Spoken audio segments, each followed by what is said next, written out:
Ladies and gentlemen, that is Bruce Buffer. And this man is the announcer of the MMA-Holes. Warning.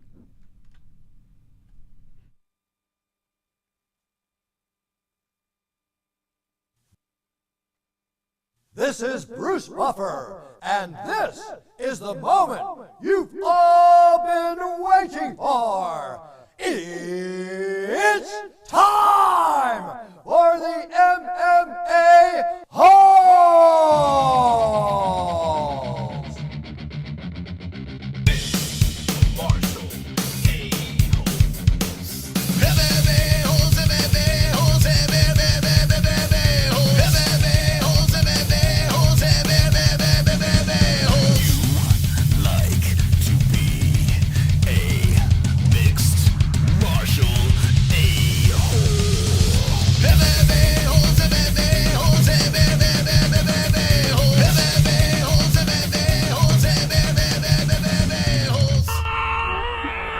No way. From the Sonosi and DIAZ studios of Arizona, Tai Tuivasa destroys Derrick Lewis. Did Robert Whittaker defeat Israel Adesanya? We're going to discuss the UFC 271 recap tonight with the MMA-Holes.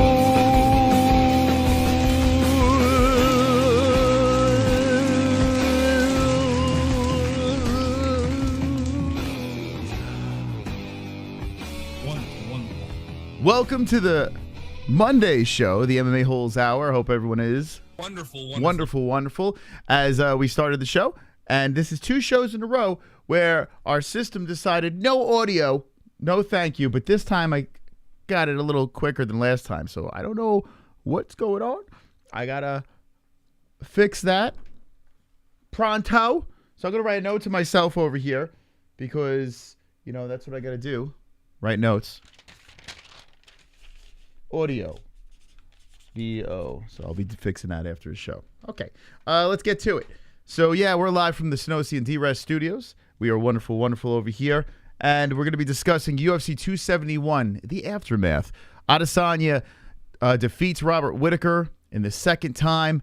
People all over the interwebs are going cray-cray. They're saying, yo, Whittaker won. Whittaker won. People are making videos about it. The whole deal. I, was rooting for Whittaker. We joke around about Adesanya, this and that, but I picked Adesanya, and we'll get into it.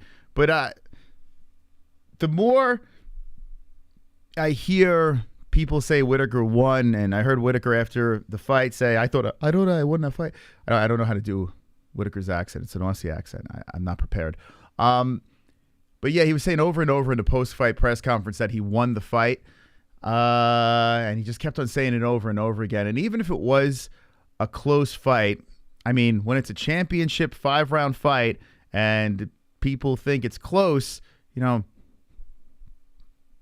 got champ usually wins. I mean, not all cases, but most of the cases, if they're a little like, okay, I don't know who won that round, let's just give it to the champion. I mean, that's usually how it works. In this situation, I thought it was pretty clear. But we'll get into that. Derrick Lewis got destroyed. Tai Tuivasa went in there, a man on a mission. Derrick Lewis's hometown once again fails him, and Derrick went crumbling down, and it was one of the most exciting, disappointing. I mean, there's a million things I could say about it. My emotions were all over the place. I am a Derrick Lewis fan.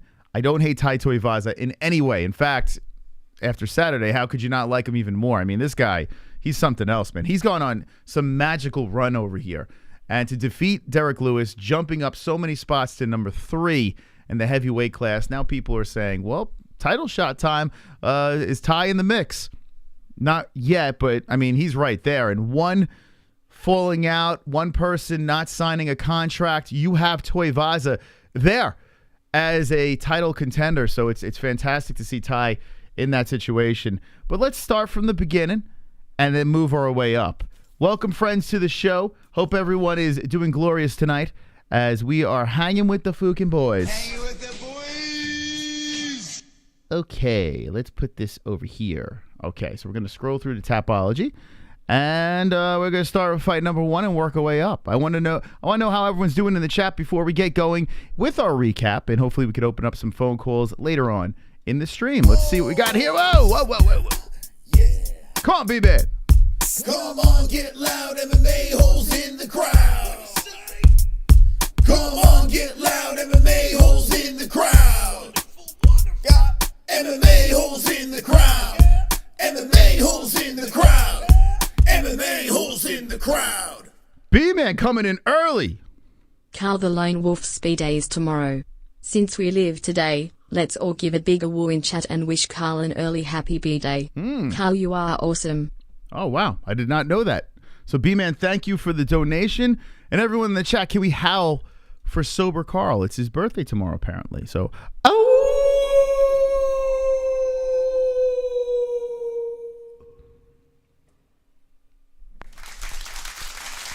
happy birthday, Sober Carl. Wow. May you have many more. Man, oh man, Sober Carl's birthday. Look at that. Another year in the books. So Max and Grishin, we're going to start this fight off. This fight, well, okay. My parlay exploded in the first fight, and it was one of those nights. Listen, we can't win every single week with our bets. Eventually, we're going to lose one or two here and there. But in the big picture, we're still up overall, so that's always great. But this night, betting-wise, didn't really work out our way. Thankfully, we had a great time watching these fights. William Knight comes into this thing. He makes sets a record, 12 pounds over the weight limit. Everyone is just trashing on my man, blah, blah, blah, unprofessional, yada, yada, yada. He was coming off the couch, for God's sakes. Give him a break. But he shows up in this fight to fight at heavyweight now with Max Grishin, and it was a sloppy slobber knocker. I mean, it was a mess. It was very messy. In fact, watching this thing, if we weren't, cool with William Knight, I'd probably be like, oh my God, please stop this. It was wild, but I enjoyed it because I like watching Will fight, and the fact that any moment in a fight, Will can finish his opponent, and you saw the flying knee. Let's put over here. This is actually pretty funny. We put it, had a little fun with it, but let's go, Will. This flying knee, this man, 200 plus pounds flying in the air in the third fucking round, decides to launch in the air and do this. I mean, the guy is a spectacle, man. It's kind of weird. And the whole narrative of this guy, oh, he's going to gas out.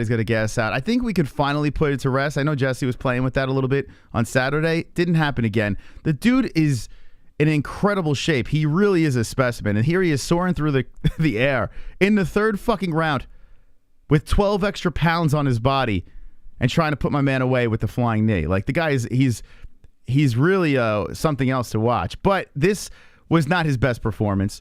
He put a little tweet message on Instagram. You can watch it for yourself. We played it on Saturday. But he'll be back, and he'll be better. And he only missed weight one time. With that being said, still took a loss over here. So the loss in the loss column, 11-2-0. Now for William the Nightmare Knight. Actually, no, I'm sorry, 11-3-0. Excuse me. So now he in the UFC. Let me double check here. I think he only has 2 losses in the UFC. So here we go. So Max Grishin, this is the last one. It's a grappling fight. Let's see. Menafield and Sharon, the 2 in a row that he got. Menafield was pretty impressive to me. Da Jung was a tough one. That was another flip of an opponent. And they put in this Dan Jung guy who's a fucking animal. Lost by decision there. So he's not getting slept, not getting choked out. Loses by decisions in fights that he's not even supposed to be in. He didn't train for these guys. He's training for other dudes. So if you look at his UFC record right now, he's got 1, 2, 3 fights in the win column, 2 in the loss column, and both fights really weren't supposed to happen. So I can't really kill the guy, but it's wild how the social media universe immediately just shits on a guy. One minute, they're all over him or her, saying, oh, this is the next best thing. This person is a beast. This person's this. This person's that. And then as soon as they lose, without even looking at all the details, or even caring to look, I mean, all the information is out there. It's not like you had to really dig for it. And they're just like, this guy sucks. He's shit. He's trash. He's this. He's that.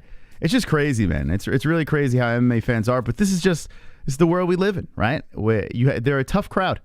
And William Knight takes the L. So Max Christian, I mean, there's really nothing you could take from this. It's not like, okay, Maxim's going to go on this crazy run. This guy's got plenty of fights under his belt as well. It's not like he lost to a guy. The guy has 32 professional wins, for God's sake. So, I mean, it's not like he lost to the worst guy in the world. But, enough of me making excuses for William. William would be okay. He'll be okay. And I'm looking very much forward to seeing what happens in his next fight. Congratulations to Maxim Grishin for getting the extra 40%, the win, the whole deal. And we'll see what he does next. Jeremiah Wells gets a submission on Blood Diamond. Blood Diamond looked like hot, stinky poo-poo. We made a panic bet afterwards. Everyone's like, pick Blood Diamond, pick Blood Diamond. I didn't pick him in Goat Milk. I didn't pick him in the Pick'em League. And that's because I was using my head. But when I wasn't using my head and just using Mr. Gambling, hey, let's just fucking throw some money around. That's when you make the mistakes. Blood Diamond, I'm not saying the guy sucks, but it was a rough outing for him. A real rough outing. I mean, Jeremiah Wells circles around the cage, stumbles, and it was almost comical. It was just like, it was bizarre. They say fight. Wells just fucking runs around the cage like it was like kind of like a Jorge Masvidal type thing where he ran around and then threw the flying knee. The flying knee never happened. He just stumbled around the cage. It was like, what the fuck is this? Next thing you know, they collide. Diamond's on the ground and gets fucking taken out with the rear naked choke. It was not pretty. So Blood Diamond, welcome to the UFC. We need to see more. I mean, I don't think this is the last we're going to see of the guy, but we definitely need to see more. This is one of Izzy's training partners.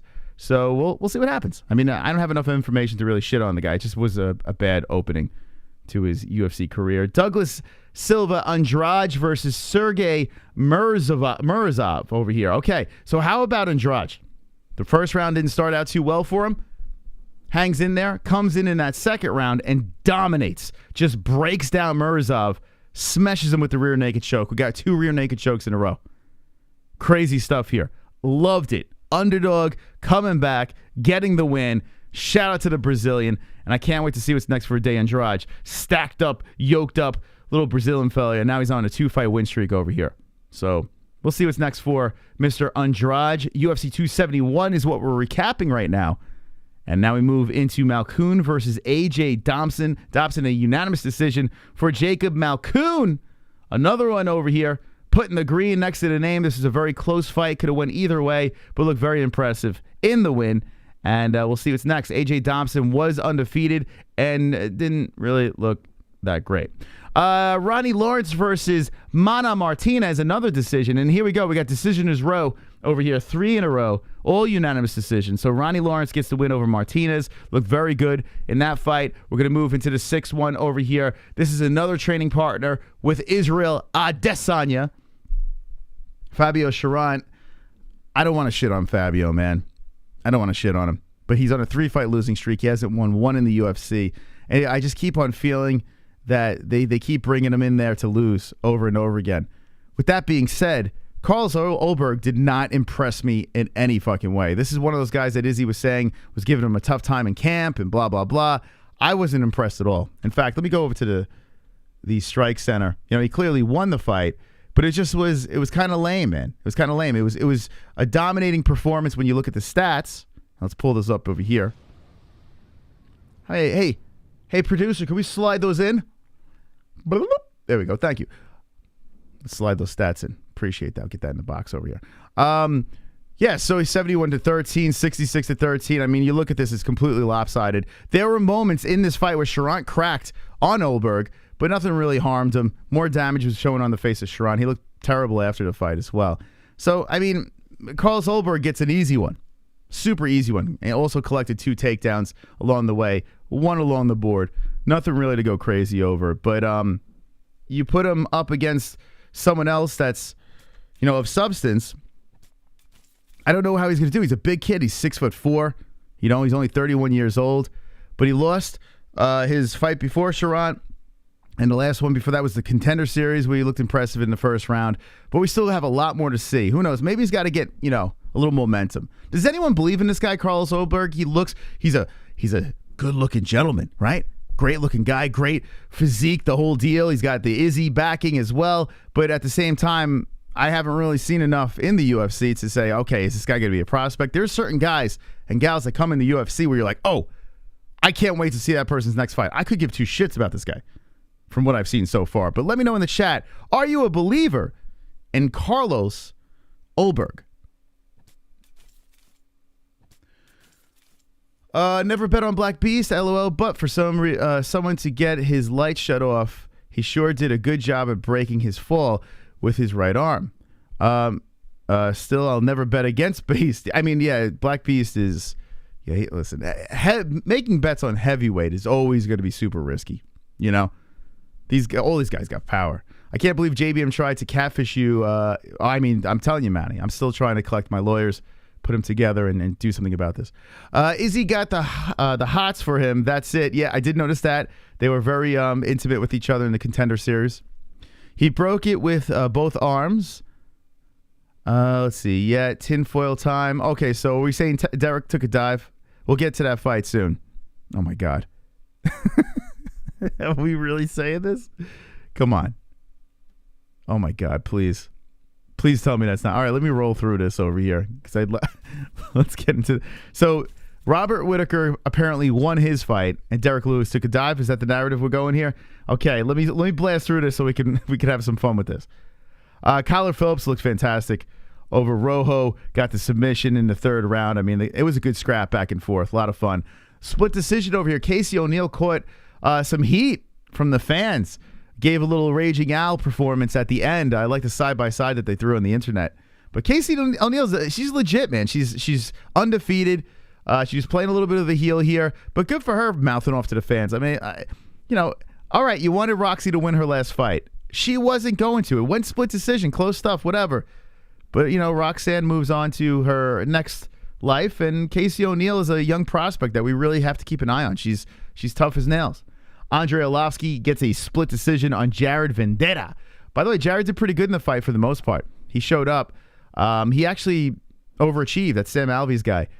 But didn't get the judges to go in his way. Bobby Green, man, I reached out to Bobby Green today. I reached out to a ton of people today, actually. A little Tai Tuivasa, Bobby Green. Reached out to a bunch of these athletes trying to get them on here. But Bobby Green, Jared Cannonier, I don't think we'll get him on. That guy had a weird interview with Ariel. I hope we can because he's an interesting guy and he's from Arizona. He's actually he trains literally a couple exits away from us. So, but anyway, Bobby Green looked awesome against Nasrat. Nasrat stood in there and hung. But what I learned now, after a couple of fights of seeing Nasrat, and I was so on the Nasrat train, I really like the way this kid fights. I love his heart. But now I'm starting to scratch my head and say, okay, I don't know, man. Is there a way maybe he can go down in weight? Is there a way he can try to get his body down to 145? Because when I see him fight, these better athletes at 155, he's just not there. So I'm curious if he can go down. That would be fantastic. I love watching him fight, but Bobby Green just he looked smooth as silk, man. He was just bobbing and weaving, countering, just feeling himself like he's been doing in his last couple of fights. And Bobby Green coming off that Iaquinta fight and Hack Press, now 2 in a row. It's pretty good. Look at Fiziev is fighting RDA. That got pushed back, but I mean, that guy's a stud. Thiago Moises is a stud. So the guys he's losing to, and by decisions, it's not like he's getting smoked. Then before that, he was on a 3-fight win streak. Guida, Lando Venata, Alan Patrick. The guy's got something going here. He is 35 years old, but damn, his striking is good. And when we're talking like some of these really good boxers in the UFC, he's one of them. You got to throw his name in the hat. The guy's boxing's great, where he can keep those hands down and, stick and move. I want to look at his stats here because Nasrat did land a couple of times. Not much damage on Bobby. Let's look at this. Yeah, check this out. Okay. 188 strikes. He threw 355. So he landed 188 out of 355. I mean, Jesus. I'm getting tired just reading that stat. Nasrat only landed 76 out of 193. The significant strikes, wow. 188 to 188. I mean, that's a lot of significant. I don't know how that works. But yeah, you see all the head strikes over there. He was mixing it up all over the place. Bobby Green looked really good. Really, really good. But yeah, I don't know what to think about Nazareth. Like I said, I'd like to actually see him go down if he can. Who wants to fight him after watching that? Yeah, that's what like Al Quinta was saying, right? Al said, why did I have to fight Bobby Green? Couldn't there have been someone else? He's like, my next fight's not going to be a Bobby Green. So it's good to see these fighters give him some respect. I like Bobby Green a lot. When he gets on the mic, he's very emotional. He's got that over-the-top swag that you kind of laugh at, you know. You know, he's kind of like trying to do like his own McGregor walk and shit, and then he does the Diaz roll the shoulders forward type deal when he's walking around. It's like this hybrid of other fighters mixed together, and it's making Bobby Green. But whatever makes him feel good and whatever works for him. He has a right to be, you know, excited and pumped up with his little run. So I'm looking forward to the next. But anytime Bobby Green fights, I'm in. I'm definitely in. Moicano looked great. Rear naked choke. His new tattoo going up his neck seemed like it gave him the power. Although he did fight Alex Hernandez, who's Mr. Win-loss type guy. Alex Hernandez guy, you know, he's a tough son of a bitch. You see him on social media. You see him before the fights. You see him in the fights. Guy's tough as nails. But toughness doesn't always mean you're going to win. And, I mean, look at this. I mean, we're talking, ever since Donald Cerrone, he was on this, like, look at his run.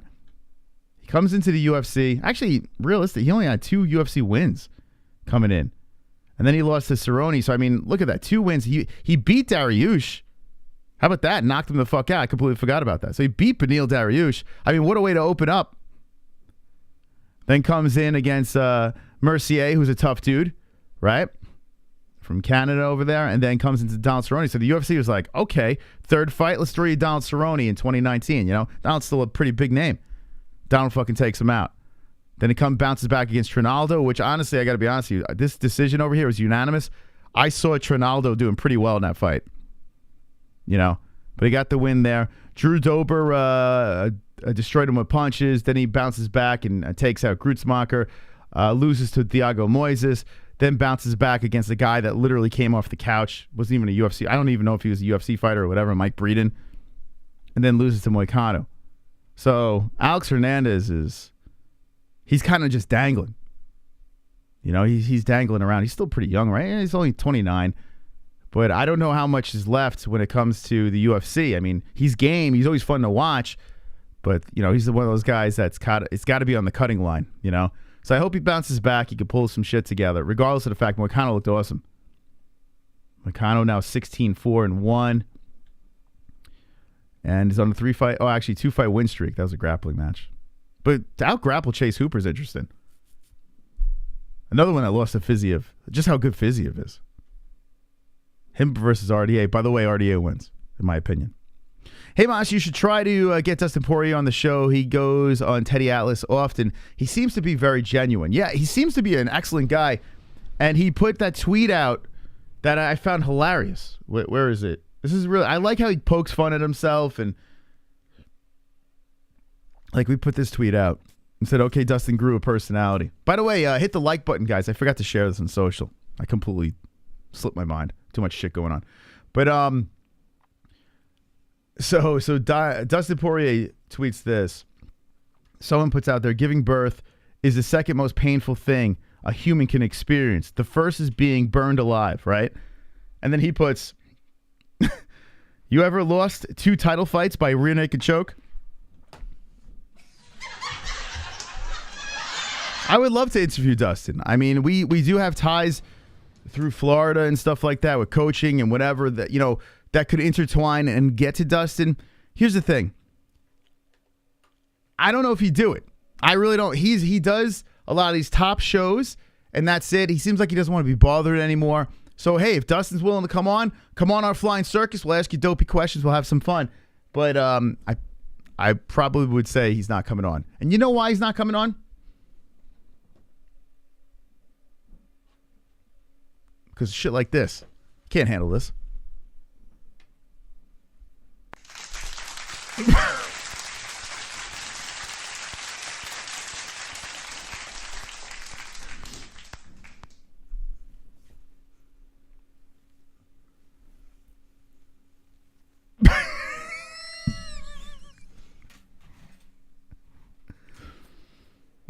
Can't handle it. You think Dustin Poirier is going to come on the show? Look at this.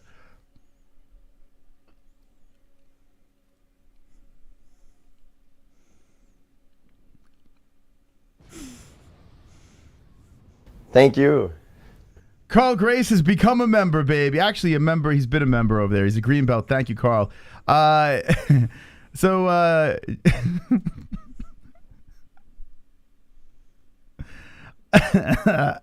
Jesse, you got a Jesse curl going on there. So what's going on? Pinky BM, Moss. Pinky BM? Pinky BM. Oh, Pinky BM. All right. Very nice.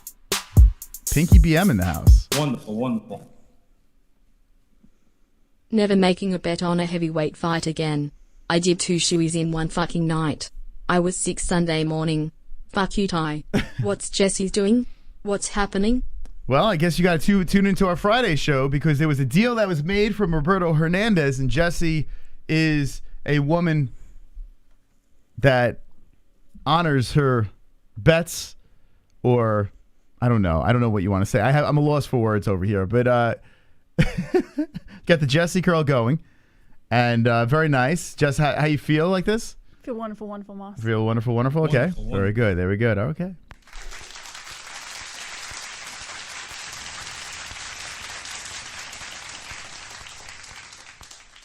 Alrighty. Anyway, can someone exterminate Joe Rogan in the chat, please? That would be awesome. Anyway, okay, so let's go back into this now. What do we got? We got 828. Okay. Let me try to get back on track here for a second. Let's see if we can pull it together. Okay. We're going to go back into this card, UFC 271. We're cruising through the recap here. Like I said before, I reached out to Jared Cannonier, watched him on Ariel's show. He's angry. Okay, we can't get rid of this. Did you mean to tell me there's no fucking moderator in the chat? What's going on here? He hit him. Oh, shit. No, you just unhit him. Well, he said it like 4 times, so I was just trying to. Hold on a second. Let me get him. I gotta. This fucking guy. What are we doing? You can't be. You gotta be under 17, right? I'm assuming. Because you can't possibly be over 17 to do that. I mean, I don't even understand what the fuck the humor is about that. Like, I can't even get it. Maybe it's just attention. Daddy left. Something like that. I don't know what it is. But Jared Cannonier, Jess, what do you think about that performance? He just smoked Brunson. Brunson looked exhausted in the second round. A well-deserved win for Mr. Cannonier. Yeah. Yeah, Jared, he's a player. Here's the thing. He put himself in play. He should get the title shot. I don't think he'll beat Izzy, but he should get the title shot. He definitely deserves this moment.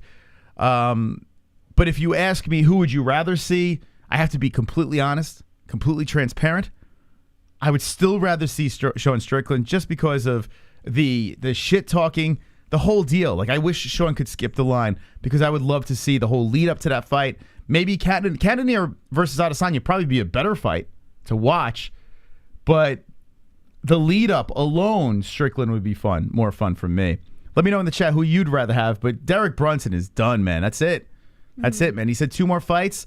He just looked at the second round. It looked like he just gave up, to be honest. Had a pretty good first round. But looked like he completely gave up. I'll put the stats up over here as you get your comments in the chat. But here we go. Let's go over here. Just you feel like this might be a reoccurring. This should be your normal look. This is my normal look. What are you talking about? That's how we met. This is why I fell in love with Jesse. Okay, so here's the stats: 61-48, 55-43 in significant and total strikes over there. The head strikes 42-25, 8 body shots 12. You have the takedowns, 3 of 13. So the first round he was relentlessly going for this thing, but like Jared Cannonier said, you go for 13 fucking takedowns. You know, in that round going into the second round, you know you're gonna gas out, and that's what happened. He got exhausted. Cannonier just put him the fuck away. And shout out to Jared Cannonier. Do you think him or Strickland, Jesse, who gets the shot? Cannonier. Cannonier? Okay, Yeah. that is fair. He should. Let's see what the chat says. Let's see. Hanging with the boys. Hanging with the boys. Just turned Moss out with that style. I turned you out, Moss. He did. Brunson is shot. SS is a bum compared to Izzy. Oh, True. yeah. Come on! Come on, get loud, MMA-Holes in the crowd. Come on, get loud, MMA-Holes in the crowd. MMA-Holes in the crowd. MMA-Holes in the crowd. MMA-Holes in the crowd. Lol JBM, great look. Can't wait to see more. Thanks. I think I'm gonna keep it. She's a woman of her word.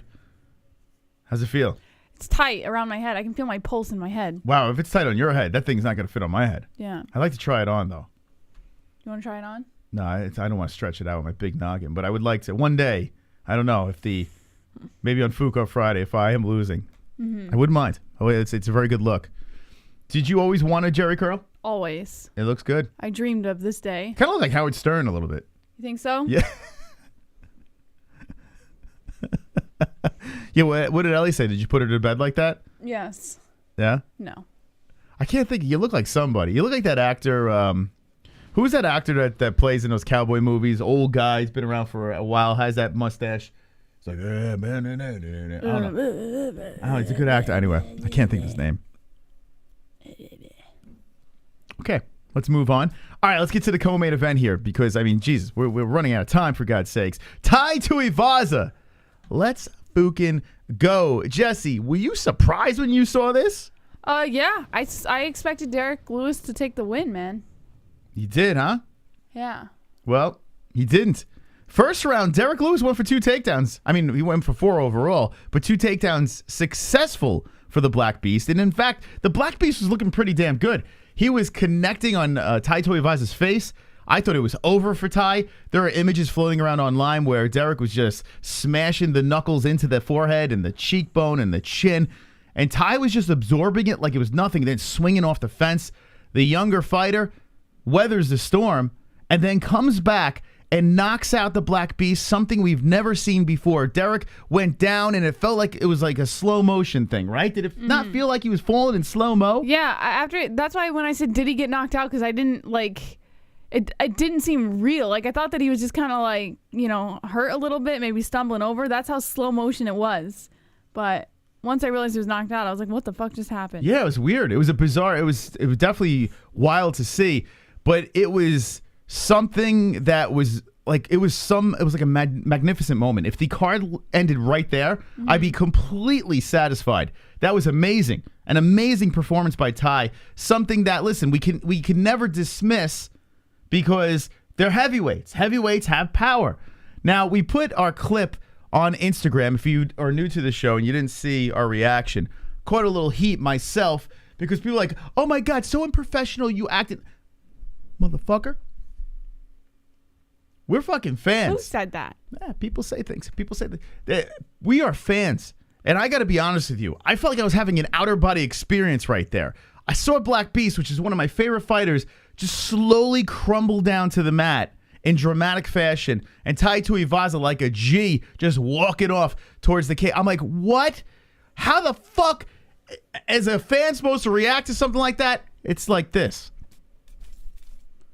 Actually, the Cannonier reactions first, so we'll show you the Cannonier as well. On borrowed time, as he is trying to clinch up a Cannonier. Cannonier might finish him. Cannonier is looking for the neck, and Brunson might go out. He is out! Jared Cannonier gets the finish in the second round, and Brunson just looked like an old man as his face collapsed from the strikes of Jared Cannonier. Now, I mean, listen, I was actually pretty shocked there. Cannonier... He overachieved to me. I mean, I thought what Brunson was doing that first round, I thought it was going to be the whole fight. But Brunson gassing out and Cannonier taking it, full advantage of the situation, you got to take your hat off for him. Or you got to put a wig on for him, right? Right, Moss. Now, can you say jive turkey for me? Jive turkey. Now look in the camera and say it. Jive turkey. Okay, ready? 1, 2, 3. Jive turkey. What does that mean? Here. Oh my God! Is Lewis down? Tai just knocked out Lewis.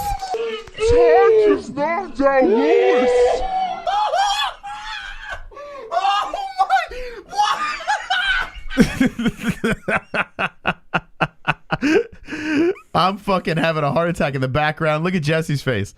I mean, you just don't make this shit. You don't make this shit up, man. You just can't. It's just... This sport has moments that just, I mean, I watch a lot of sports, man. I watch the Super Bowl on Sunday. And it was fun. That was a great game. But, you know, my teams, when they play, I go nuts for. Like Jesse sees me. I lose my shit when my team plays.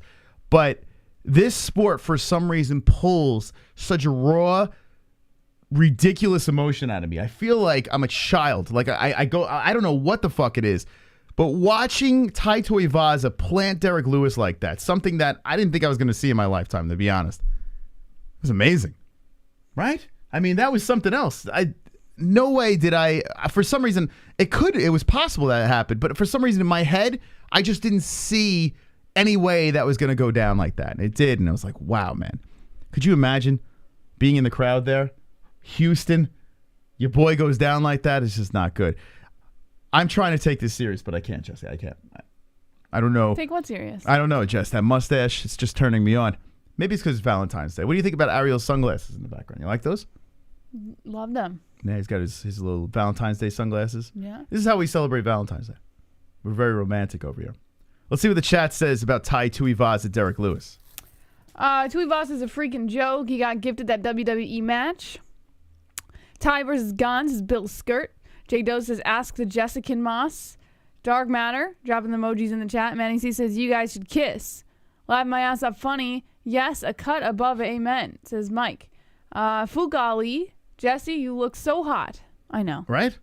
Is the glove touch fapping to Jess's new look? Yes. Tuivasa is a savage, says Salty. Moss, congrats and having Herb Dean co-host. That's the one black guy you think Jesse looks like right now? Looks nothing like Herb Dean. I kind of look like Herb Dean, Moss. Herb Dean. What do you think of my Herb Dean where cut? is it? Herb Dean, doesn't he have dreads? What the fuck? Brewster, what? Not all black people look alike, man. What the? All right, we must move on. All right, Jive Turkey, you ready for the next one? What does that mean, Jive Turkey? What does it mean? That's. Can you just tell me? I feel like that look says Jive Turkey. What Just is saying. that? Jesse the Jive Turkey. What is that? Look it up. Can you just Jive tell me? Turkey. All right, let's go back. Main event. So we discussed a little Tai Tuivasa, a very emotional fight. Main event, IZZY versus Bobby Knuckles. Now we know what Jesse thinks, right? I mean, Jesse Jive Turkey. What do you think about the people saying that Robert Whittaker won this fight? That doesn't make any sense, Moss. But people are saying it. She's looking up Jive Turkey right now. What does Jive Turkey mean? A Jive Turkey is someone who is unreliable, makes exaggerations or empty promises, or is otherwise dishonest. Yes. So your look would be like, come on, Jive Turkey. You know what I'm saying? Say it. Come on, Jive Turkey. You just told me to say it. If anyone in the chat is doing is guilty of doing any of that stuff tonight, like Bruce just did, Come on, Jive Turkey. Bruce is being a Jive Turkey. I mean, let's be honest here. You don't look like Herb Dean in any way. So, Bruce, you're being a Jive Turkey. Any other Jive Turkeys in the chat? Anyway, speaking of Jive Turkeys, what about the people saying Whittaker won that fight? I think those are a bunch of Jive fucking Turkeys. Right? Jive Turkey.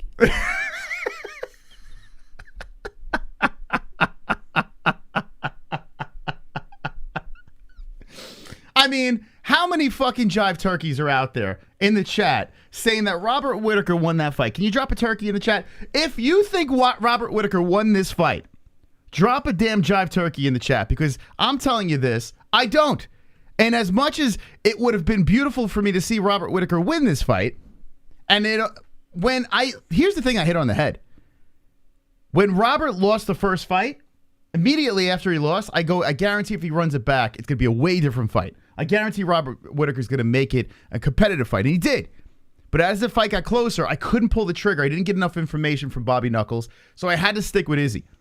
And I'm glad I did. I picked IZZY by a decision. IZZY wins by a decision. Listen, if you want to say it was close, there's a fucking Cheetos. You a Jive Turkey? Wait, hold on. How many Jive Turkeys are in this fucking chat? Come on, Jive Turkey. I mean, I see a couple of Jive Turkeys. I see Credo Thor's a Jive. What the? Jive Turkey 3-2 Cheetos. How many more Jive Turkeys? Salty Classic, you a Jive Turkey? Phil Starr's a Jive Turkey? My God. God damn it. How many Jive Turkeys are? What? I mean, anyway. Listen. If Robert Whittaker got his hand raised, okay, at the end, I would have been a little bit surprised. Now, would I have gone crazy? Probably not, because there were moments in the fight where Robert landed nicely. It did. He cracked Izzy a bunch of times. But you look at the damage here. People are saying like leg kicks don't really add up to much. I mean, Robert Whittaker's lead leg was mauled. His face was all banged up. Like the damage alone, and that just wasn't from one round. That was from that was an accumulation of multiple rounds. So the damage was collecting on Robert Whittaker's body. Whereas Izzy, I mean, yes, I understand he's darker complexion, so you might not see as much, but looked pretty good to me. Didn't look bad at all. First round, definitely Izzy. You have some debate going along the way, but all in all, watch that fight and go in there and say, okay, I don't have a horse in the race. You're going to see the slight edge in these rounds, which wasn't the best fight in the world. Like, it wasn't the greatest fight of all time. But still, you're going to see the slight edge of Izzy pushing the pressure, Izzy staying on top, landing more strikes, and was significantly landing. It wasn't like he was just hitting the jab and running. He was landing. You do have the 4 takedowns by Robert Whittaker, but he did nothing with those things. When he collected the back and tried to go for the neck, my man didn't do shit. Izzy was just shimmying him off. So I have shit on Israel Adesanya a bunch of times, but now I got to put my fucking foot down here. Okay? If you want to think it's a close fight, okay, I could see moments where Whittaker showed up. And Whittaker should be very proud of himself for going a distance with Izzy the way he did, hanging in there, standing and banging, landing shots that hit on Izzy that got his attention. No knockdowns, no real threat with the takedown. Yes, the jab landed a couple of times, but I mean, Izzy won. He won. It's kind of a bummer, though, because it was a 5-round fight, and you look at the strikes, 98-74. I wish there was a little more volume. I wish Izzy did more or try, but Izzy showed a lot of respect in the fight and knew that Robert Whittaker was going to come out with a better game plan this time around. And he was right. Rob did. But from the champ, I would have liked to see, like, if I was an Izzy fan, I really wanted to see a little bit more of him to show that this guy is the real fucking deal. He looked beatable in that fight. I'm going to be honest with you. He did look beatable. But with that being said, he won. He won the fight. And everyone's got to stop with this witch hunt, man. Like, listen, I understand if you don't like Adesanya, I get it. I completely get it. You don't like his shtick. You don't like this. You don't like that. Fine, whatever. But you got to give the man his respect. You have to. I mean, come on. The guy won. What are we doing? And how about this? Before the fight started, the rock, paper, scissors, which I completely missed. I saw him put his hand over, so basically, Jesse, go to touch my glove. Okay? Robert Whittaker over here, Jive Turkey, Robert Whittaker. And I come in there, instead of touching gloves with my man, as Israel Adesanya. And then he just and just walks off to his fucking corner. My man did fucking paper over rock before the fight started. Subliminal messaging, Moss. You got to look at that shit and be like, this guy's on another level. My man's playing rock, paper, scissors before a fight his championship, his belt's on the fucking line. My man just played rock, paper, scissors. I mean, come on. How do you not give this guy respect? I have shit on him before, but let's stop. Let's stop for a second. That was fucking awesome. I don't care what anyone says. What do you think in hindsight? I mean, you already know what I'm going to say, Moss. First of all, come on. Izzy won the fight. There's no question. I mean, I think for the people who are saying that Robert Whittaker won the fight, I think they just don't want Izzy to win so badly that they're willing to like make complete fools of themselves trying to justify a Whittaker win. Whittaker did not win that fight. I'm curious. Did not win that fight. If do you think Robert even picked up on rock, paper, scissors, or he was probably so focused? I think he was so like narrowed in on I have to beat this guy this time. I don't even think he was paying attention, honestly. But that'd be hilarious, though. I mean, think about that. If he did pick up, it's kind of genius. Like if Robert Whittaker picked up, he's like, that motherfucker just do paper over rock and then walk back to his corner, fight. And he's like, did that just fucking happen? Like, if I would have noticed that, I would have been all off. But Robert Whittaker's, there's a reason why he's doing that and I'm doing this. It's just wild, man. The guy's off his rocker. I can't hate on that shit, man. That was fun. Some people in the chat, I saw, let me see what you're saying here. I saw some people saying that was disrespectful. Come on. What? Bobby Knuckles is just way less egomaniac. Even as rock, paper, scissors had Gyno Watch the Weasel breakdown. He's the best. You can't leave anything. I can't to watch these the Weasel. judges. It bores the fuck out of me. I don't even know what the Weasel I is. tried so he did this breakdown. Who's the Weasel? He's some guy on YouTube that has this like whiny voice, but he spends an abnormal amount of time kind of breaking down things and kind of debunking what people are saying or whatever, or if decisions go a certain way. Like he was trying to prove that Whittaker won the fight. I watched the first round analysis, and then as it went to the second round, I'm like, dude, bro, don't you have a life? Like I am so bored right now. I'm sorry. How could you sit through a fucking Weasel video? I don't understand. Well, at least he's doing his thing. Yeah, listen, I wish him all the best. I hope he grows his channel to a gazillion subscribers. You know, I don't wish him any harm or disrespect in that way. But it is just, what the fuck are you watching? Like, it is literally like watching paint dry. It's for the hardcores, Moss. I don't fucking know. Maybe if it suits a narrative that people are trying to go with, and it's a long, drawn-out video of saying, okay, here's me breaking. Get a life. Like, come on, dude. Like, what the fuck? When did he film that thing? What is going on? Bro, don't you have a girlfriend or a wife? Like, what are you doing sitting there for hours and hours putting this shit together? Like, it's annoying. Anyway, I watched a little bit of it. I wanted to fucking blow my head off. But anyway, good for him. Whenever Jesse calls Izzy fights, I'm avoiding it. So biased. I don't... Bro. She didn't call the last fight. I've never called an Izzy fight, ever. Yeah, she didn't what call the fuck are you talking about? Moss has always called the main events. You can calm yourself. Yeah, Jesse got like 2 main events. Stop being a jive turkey. Or maybe he's talking to other fights. But I mean, listen, I'll just be honest here. Like with both of us, we try to stay unbiased. Well, at least I know with me. I'm just going to speak for myself here. I try to stay as unbiased as possible, right? I don't. But yeah, I do. Like, for instance, calling the Izzy fight, in my head, I wanted Whittaker to win that fight. Like, I did. I thought it would be great if Robert Whittaker got his belt back. I like Robert Whittaker a lot. I do. Although I am gaining a lot more respect for Izzy along the... I mean, you can not dismiss what he's doing. But I was rooting for Izzy. People were shitting on me so much because I was so favoring Izzy in that fight, saying, oh, you're just saying what Izzy's doing and this and that. But, I mean, that's what I saw. Like, I mean, Izzy was winning. I mean, I would have loved... And it was when Robert landed a couple times, like, oh, shit, look at that, you know? But regardless of the fact, we're just two fans. We're two jive turkeys here. We're not professionals, right? We're just fucking fans having a good time. If you don't like the commentary of either of us, you can, you know, I don't know, do something else. Rob actually tried, though. Izzy played it safe, says Levi. JL says, it honestly feels like people disdain Izzy, so whenever it's a decision, when people say his opponent was robbed. Yeah, guys, listen. I would love to jump on this train. I've jumped on it before in a couple of situations. Joanna and Jacek, I was in the minority in this, but I thought Joanna and Jacek did enough against fucking Zhang Wei Li. I know her face was a fucking balloon. I understand that, but watching that fight, I was like, wow, I think JJ might win this thing. There are situations where, you know, I'm on that side, but in this one here, I am starting to feel the real hate for Israel Adesanya. Like, you guys got to be kidding me. And it doesn't help, but Robert Whittaker does go to the press conference and says over and over again, I thought I won. I would, if I'm Rob, like I could understand him saying it, but over and over and over again, I would say, okay, let me just go to the tape, run it back, you know, and then I'll give you my opinion, you know?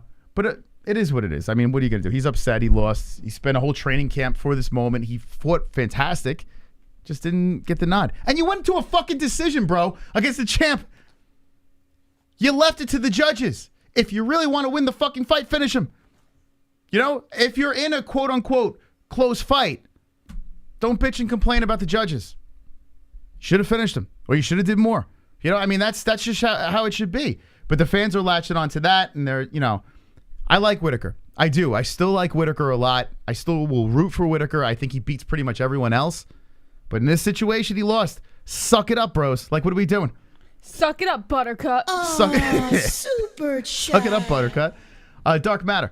The fuck is this show? Beautiful, beautiful. Wonderful, wonderful. Thank you, Dark Matter. Man, oh man. You want me to do? I'll throw a poll up there. Hold on a second. Rob win. Okay, we'll do a poll right now. Did Rob win? Because I understand, man. Like, like Sean Hart, for instance, I'm sure he was going super hard for Whittaker, right? And I get it, man. It's your boy. You ride or die with him. I get it. But listen, you know how I'm pretty hard on Adesanya. I'm pretty hard on the guy. But I mean, there's got to come a point where I got to be realistic. No. Wonderful. It's the Sopranos thing. Did JBH play? Wake up this morning, I bought myself a gun. Musical notes. Did you play that? Musical note. Men dancing. Yeah, as I was getting ready, I did. Yes. Don't fuck with me. See, and Sean Hart's saying, but Rob did more. I mean, he didn't. I even got the stats. Jess the Holes want to know, does the carpet match the mustache? Good It question. does now. That's a good question. It does? It does now. I mean, here are the stats. And the stats don't tell everything. They don't. But here are your stats. You know, you have 2 extra head strikes, right? And the control time. You got the 4 takedowns. 4 for 10, and he did nothing with the takedowns. It bummed me out that Rob could not hold Izzy down. And here's the thing. If you're judging a fight, we've spoken to judges about this. If you do nothing with those takedowns, it really doesn't mean anything. You got to do something. You got to put the fighter in danger. Not one of those takedowns, and there was one where Rob was going for the neck. Not one moment was Izzy in trouble. You know, credit to Rob. And I said Rob was going to take him down. He did. But he couldn't hold him there. Izzy's just too big and strong. And then as the fight progressed, he got more slippery. You know? I mean, it's a bummer. I mean, I don't know what you want me to say. Hey, Robbie, thank you for the sub. Appreciate it. Wonderful. You're wonderful. And hanging with the boys. Hanging with the boys. Any fight that's close, it's a championship fight. I mean, honestly, I didn't think it was like that close.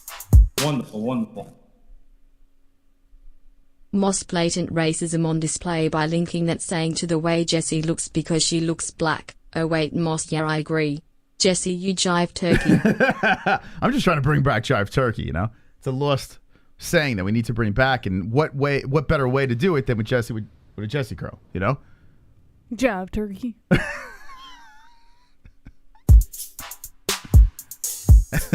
Wonderful. JBM and Moses' commentary was so biased. The fight was rigged. The Holes were calling out things that hadn't happened. They were calling out combos before they happened. The Holes called out the scorecard before it was revealed. Illuminati is real. Dang it. Shit, he caught us. Quit being a jive turkey. You know, ATF, you're a jive turkey. Yeah, man. Like what the fuck? I mean, you're not supposed to talk about the stats before they came out. It's not fair. Anyway, maybe he might be onto something there. Let's give a shout out to our sponsors here before we go into the saves. Thank you guys for the donations. Appreciate the company tonight. Hit the like button. We'd love to open up the phone lines tonight. Hit that fucking like button. Jess, can you give a shout out to mybookie.ag? Bet on all of your favorite live sports, including NFL, NBA, MLB, and of course MMA with the UFC. Use promo code MMA-Holes, that's MMA-HOLES at mybookie.ag. Mybookie.ag, link in the description, and you'll receive a 100% match on your first deposit. Here comes Sheath Underwear. Why jump into generic underwear and waste your money when you can slip into a pair of Sheath underwear and treat your jewels like royalty? Head over to sheathunderwear.com. That's SHEATH underwear.com.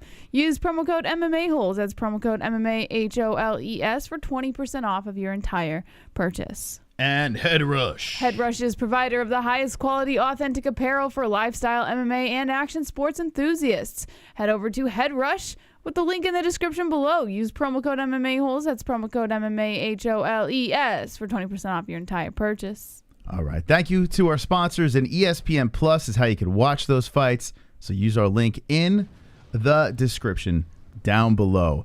Interesting stuff here with UFC 271. I thought it was a pretty good card for the most part. The last fight wasn't the best, man. Whittaker versus Adesanya. I think Whittaker did a fantastic job of making it competitive. But other than that, I don't give a shit about ever watching that fight again. It wasn't that great. You know, not enough action for me. Just my opinion over there. But Izzy moves on. We got to figure out who's next. Cannonier looked very good. Could be him.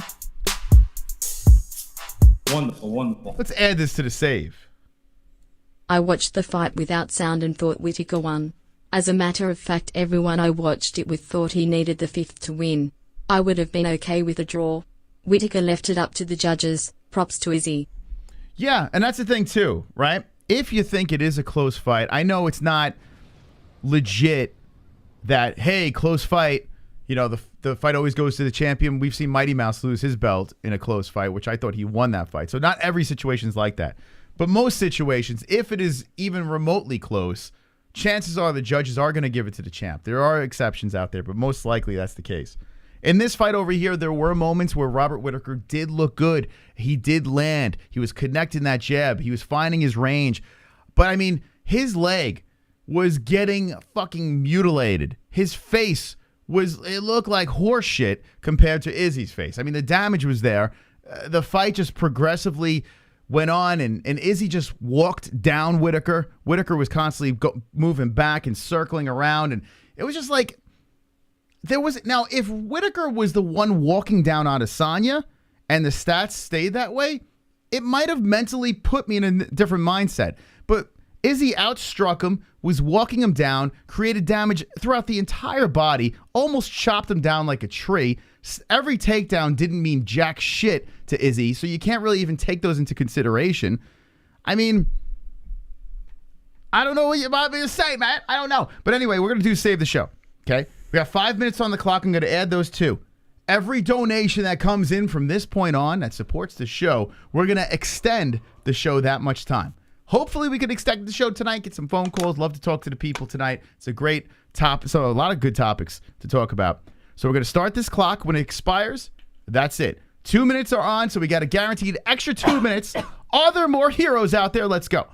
Now, Jesse. Yesy. You're rocking the new look. Can you explain to the people why you got this new look? Because I felt like being Pinky today.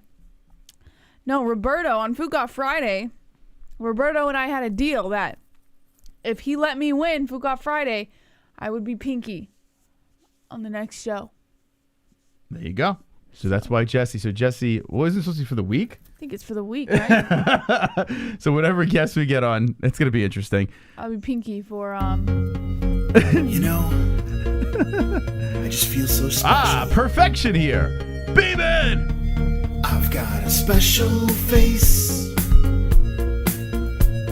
Attention is short, bust to outer space. Mine in a special place.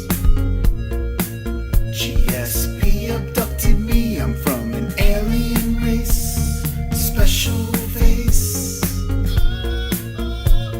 Special face. Special face. STS. We got ourselves 13 more minutes. Thanks to that savage B-Man Kainoto. Thank you for being wonderful, wonderful. Let's see if we get some more saves. 3 minutes and 35 seconds left. Super chat. Yo, Badfoot. Thank you for the 199. We got 15 minutes. Let's go, baby.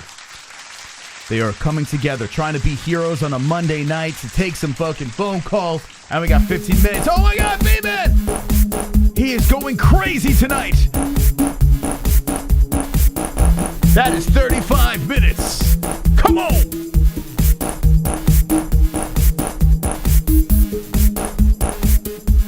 We fart on that jive turkey.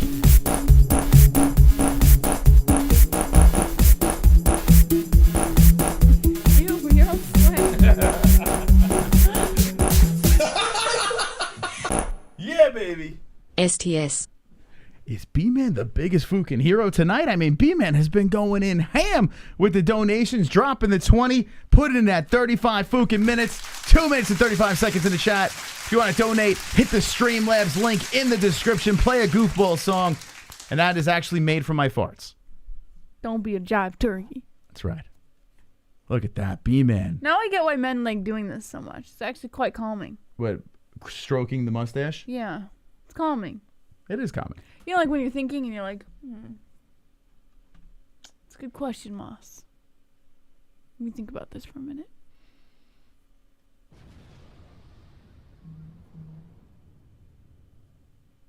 Proper 12. Phil Starr with the 30.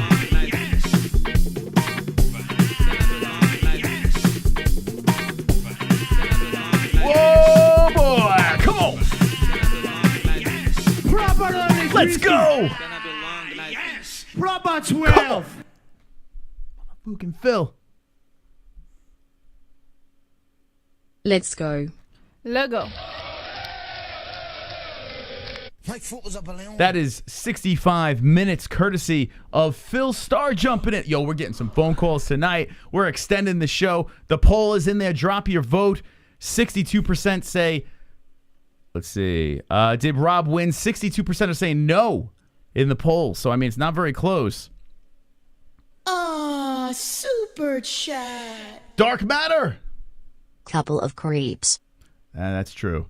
We are a couple of creeps over here. You are. I'm a weirdo. It's true. 70 minutes. What the hell am I doing here? I don't belong here. Oh.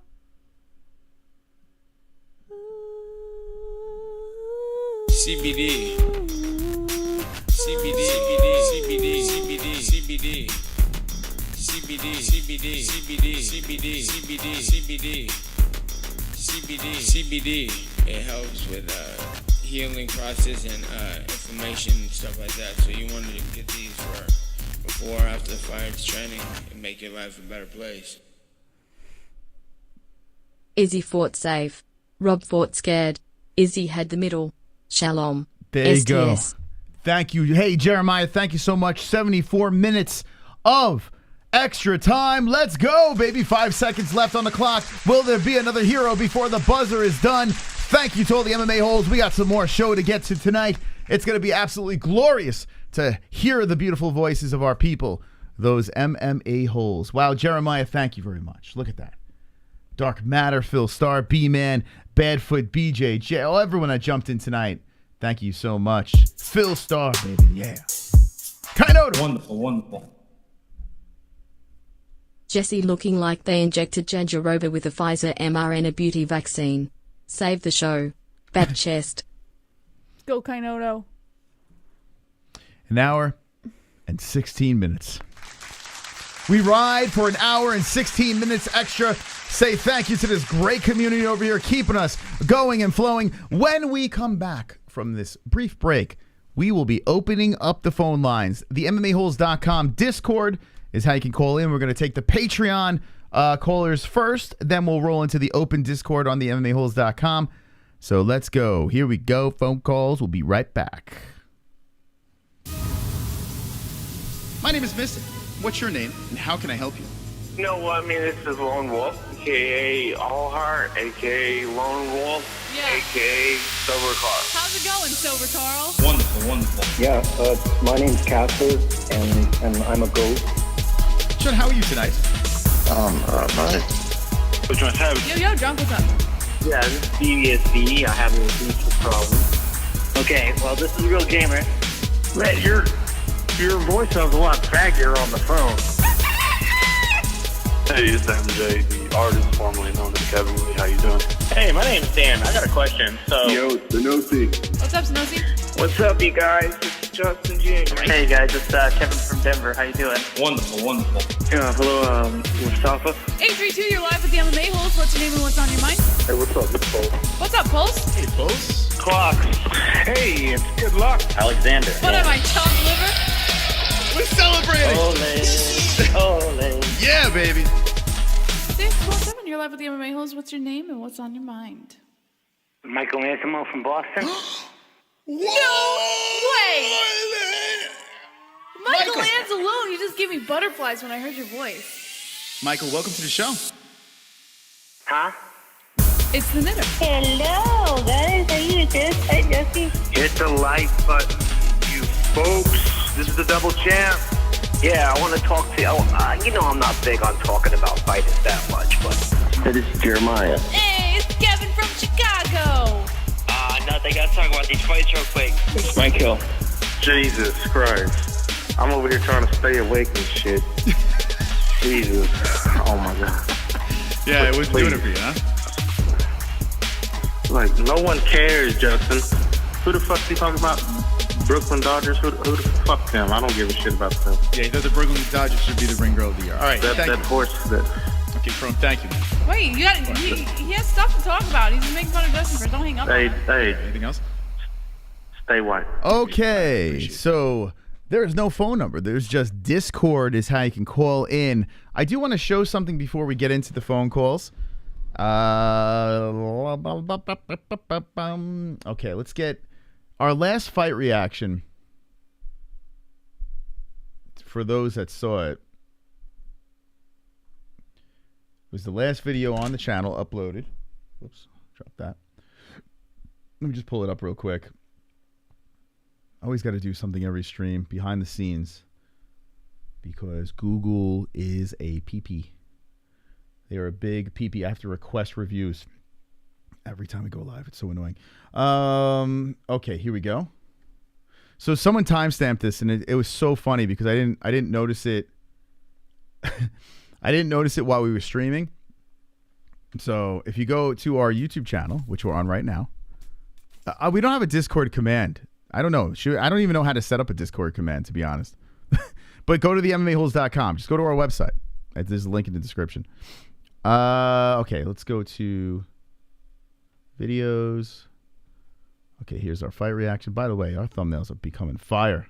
All right, so if you go into our comment section over here, someone, I can't remember who did it, but it's so freaking funny. Here's the crack. By the way, here, listen to Jesse's crack. Don't paralyze me.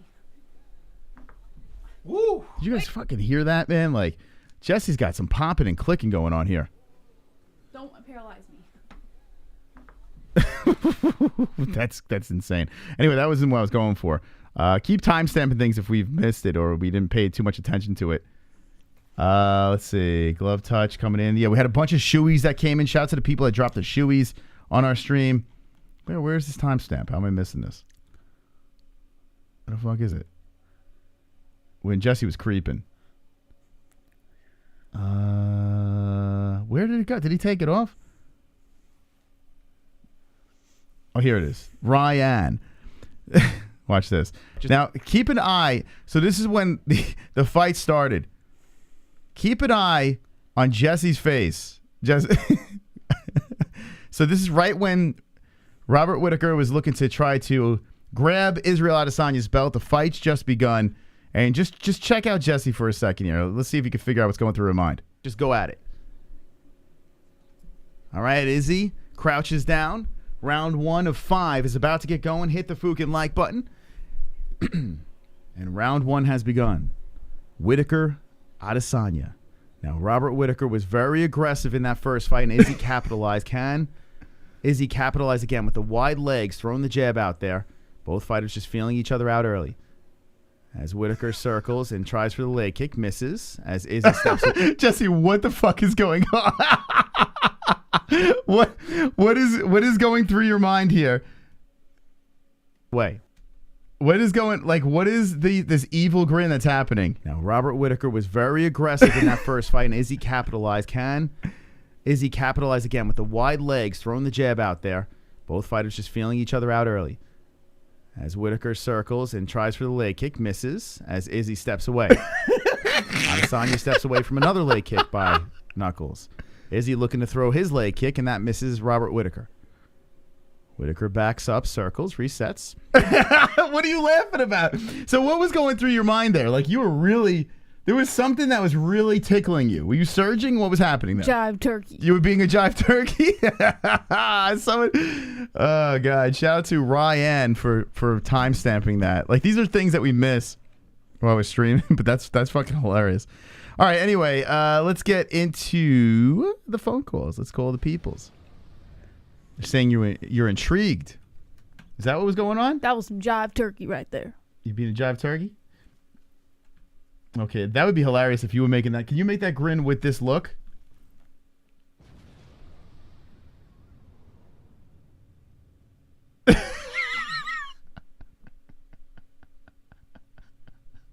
It's got to be more evil, though. There's got to be some more evilness to it. All right, here we go. Our first caller over here. Pulse Malone, welcome to the MMA-Holes. How's it going, bud? No, you're muted up. Just need you to unmute. And away we go. All right, so Pulse is muted. Hello, can you hear me? There you go, Pulse. How you doing, buddy? Wonderful, wonderful. How you doing? Wonderful. We're wonderful, wonderful. So what's going on? What's on your mind? Not too much, not too much. It's good to be on the show with you and JBM DeRoba. There you go. I'm not sure if that's cultural appropriation during the 14th day of Black History Month or not, but hey. What do you mean? I'm just Pinky. Yeah.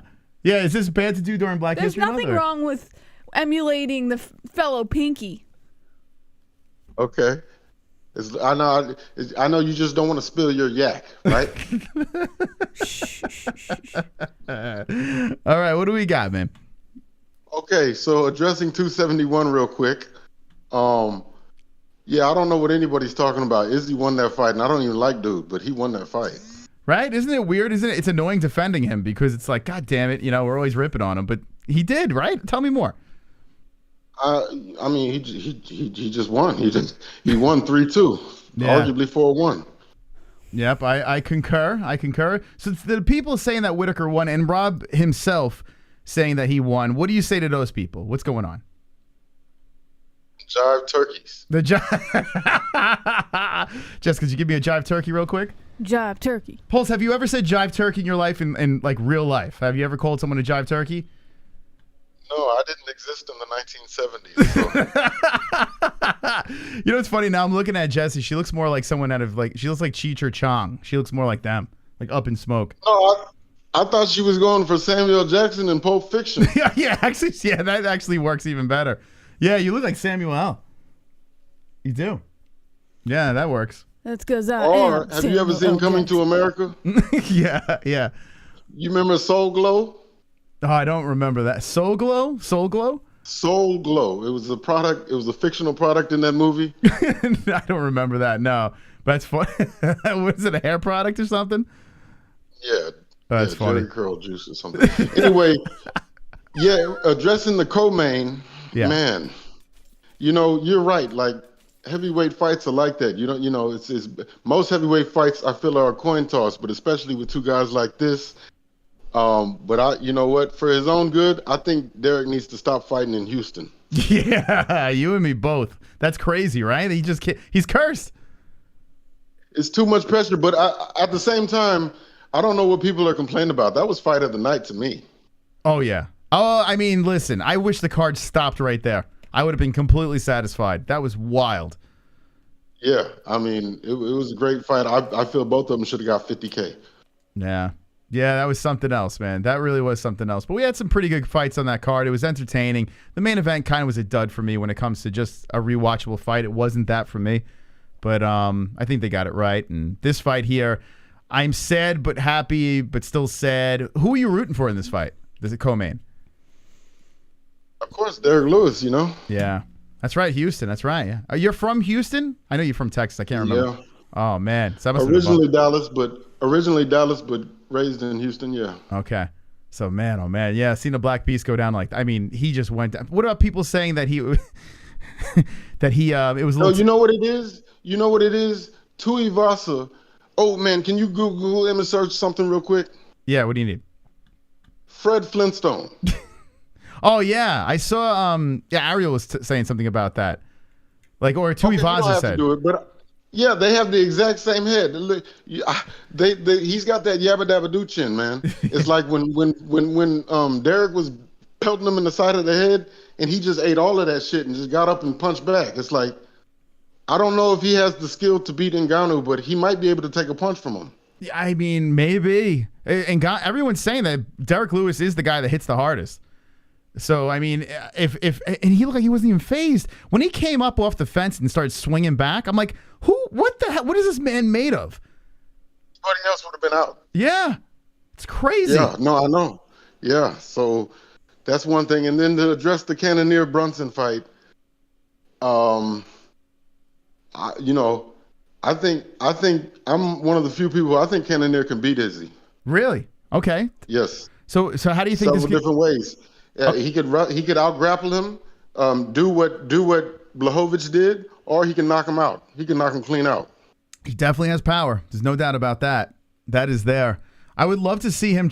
I mean, he looks like a strong son of a bitch. His cardio holds up. I mean, he could be a problem. Greatest middleweight of all time, Anderson Silva, with a leg kick. Yeah, it's true. That is true. But I mean, Anderson's, he was way past his prime then. He did do what Izzy couldn't. That is true. Izzy showed he pumped the brakes with Anderson though. I thought at least. I seem like played with each other. Yeah, that was like a sparring match. It didn't feel like they were really going to take each other out. But did I just fucking lose him? But that. Oh, sorry. Go ahead. Oh, am I here? Yeah, I thought I lost you for a second, but you're here. I know. I just want to talk about that referee real quick. I mean, they need to fire his ass immediately. Which one are we talking? In the Brunson Cannonier fight. Okay. Help me out. See the finish. That was a late stoppage. When he started dropping those elbows, if you watch it in slow motion, the first elbow that lands knocks him out. The second one wakes him up, and then the third one knocks him back out again. Yeah. It was horrible stoppage. That ref needs to be fired. And I mean, and I just want to say one more thing. Everybody's talking about these crazy Texas judges. I guess they don't realize the judges aren't indigenous to here. Mike Beltran's not from here. They work for the UFC. They go from city to city. So everybody's talking about these crazy Texas judges here. That's not how it works. No. Judges are not from here. Sal D'Amato, I think he's from Italy or something. I don't know where he's from, but they're not where they're at, the city that the fight is in. So it's like, I had nothing wrong with the main event. Izzy won that. I don't like him, but he still won. Mm-hmm. Yeah, it's good. It's good that you brought that up because I completely forgot to bring that up. His corner, Derek Brunson's corner, that is, threw in the towel, which I had no idea. Apparently, they threw in the towel, and so they saw it before the ref saw it that Brunson was donezo. So, I wonder what Brunson said I wonder if he was just completely exhausted between the first and second. Told his corner, "Hey, man, you might have to throw the towel or some shit." He was winning. He was like he was out grappling them, and It's weird. Yeah, Brunson looked good in the first, but I mean, maybe with all his takedown attempts and it just didn't work out. Maybe when he hit the stool, I don't know if they had him mic'd up because I didn't hear it. But I'm curious if he told the corner, "Hey, anything goes down, I'm fucking shot. You might have to throw the towel in before I get fucking killed." The people. Shout out to the people out there before the fight that kept bringing up he only wanted to fight 2 more times. That clearly was a factor. I don't think mentally right now, Brunson with the receding blonde hairdo, I don't think he's all in it. Like, he wants to fight for a belt, of course, but I don't think he's all there anymore. The spark might not be completely there. He executed the game plan in the first, and then the second round he just gave up, got tired, and that's why I still can't get on board with Cannonier beating Izzy, because Brunson kind of beat himself. He blew his load in the first. Now that you say that, now that I think about it, you're right. He might have had 1 foot out the door. He did say 2 more fights left. So yeah. So I mean, you got to take that into consideration too. But all credit, not taking anything away from Cannonier, guys. He's on a run. He deserves a title fight. We'll see how it goes. Yep. All right, Pulse. All right. Well, that's all I got. Laters, guys. That's Pulse Reloaded. Call it in. Let's see who else we got here on the horn.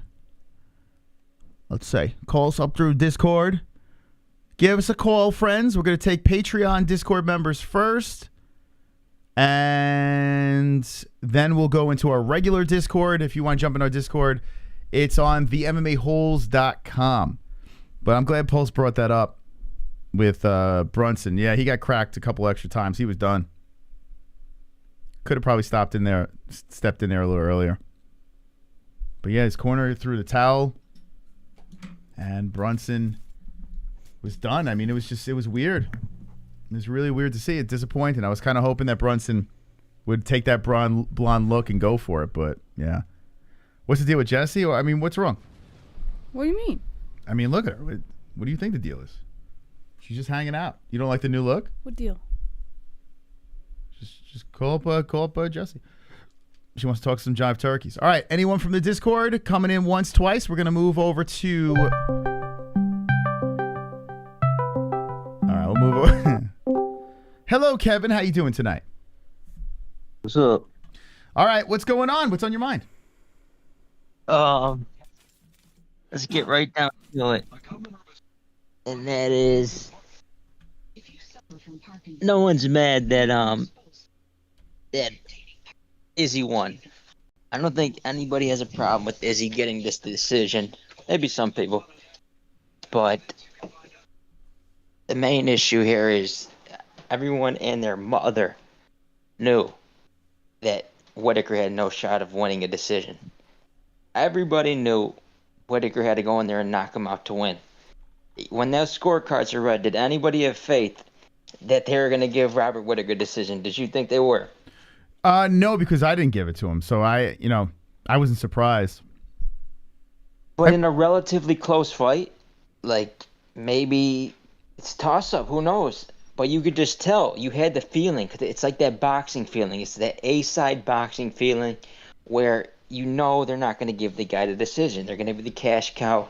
He's got the big contract, the superstar. That's who they give the decisions to. You got to go out there and dominate him to win a decision. I mean, that's pretty much what it comes down to. I think that's what everybody has a problem with. But let me ask you a question, though, and I agree with what you're saying. You know, when it comes to guys, I mean, he just signed a massive contract. The guy is a star. He's one of the top guys in the UFC right now. I don't know how the pay-per-views did, because I got to be honest with you, looking at the traffic on the internet, I don't think they did fantastic. But we'll see how the pay-per-view buys did. Hold on a second. We got we got Borat donating. I don't know if you could hear this, but it's coming in. Hello, America. I need signatures to get a visa to visit America, so I can meet my lost brother. I am very happy. Okay. I don't know if Kevin here. Oh, here we go. I had to change that up. Thank you, Borat. Appreciate it. He has got his visa. Thank you. Appreciate that. So anyway, you gotta significantly beat the champ if you want to get that dub, right? That's what you're saying over here. Who do you think won that fight? I thought it was a coin flip. I thought it could have gone either way, honestly. I think one of the rounds where Whittaker had his back, he was threatening to choke. I thought that was a clear round for Whittaker. In the first round, when he got dropped, I thought that was a clear round for Izzy. Other than that, every round was close. I see what you're saying with the choke, and I was hoping he was going to nail that thing, but at no point did I think Izzy was in trouble. Like, Rob kind of just slipped off. He really never had a real clear shot at this thing. So without being in danger, I mean, do you think that still was enough to win that round? Oh yeah, because definitely that was the most significant moment of the fight, in my opinion, even more than the knockdown.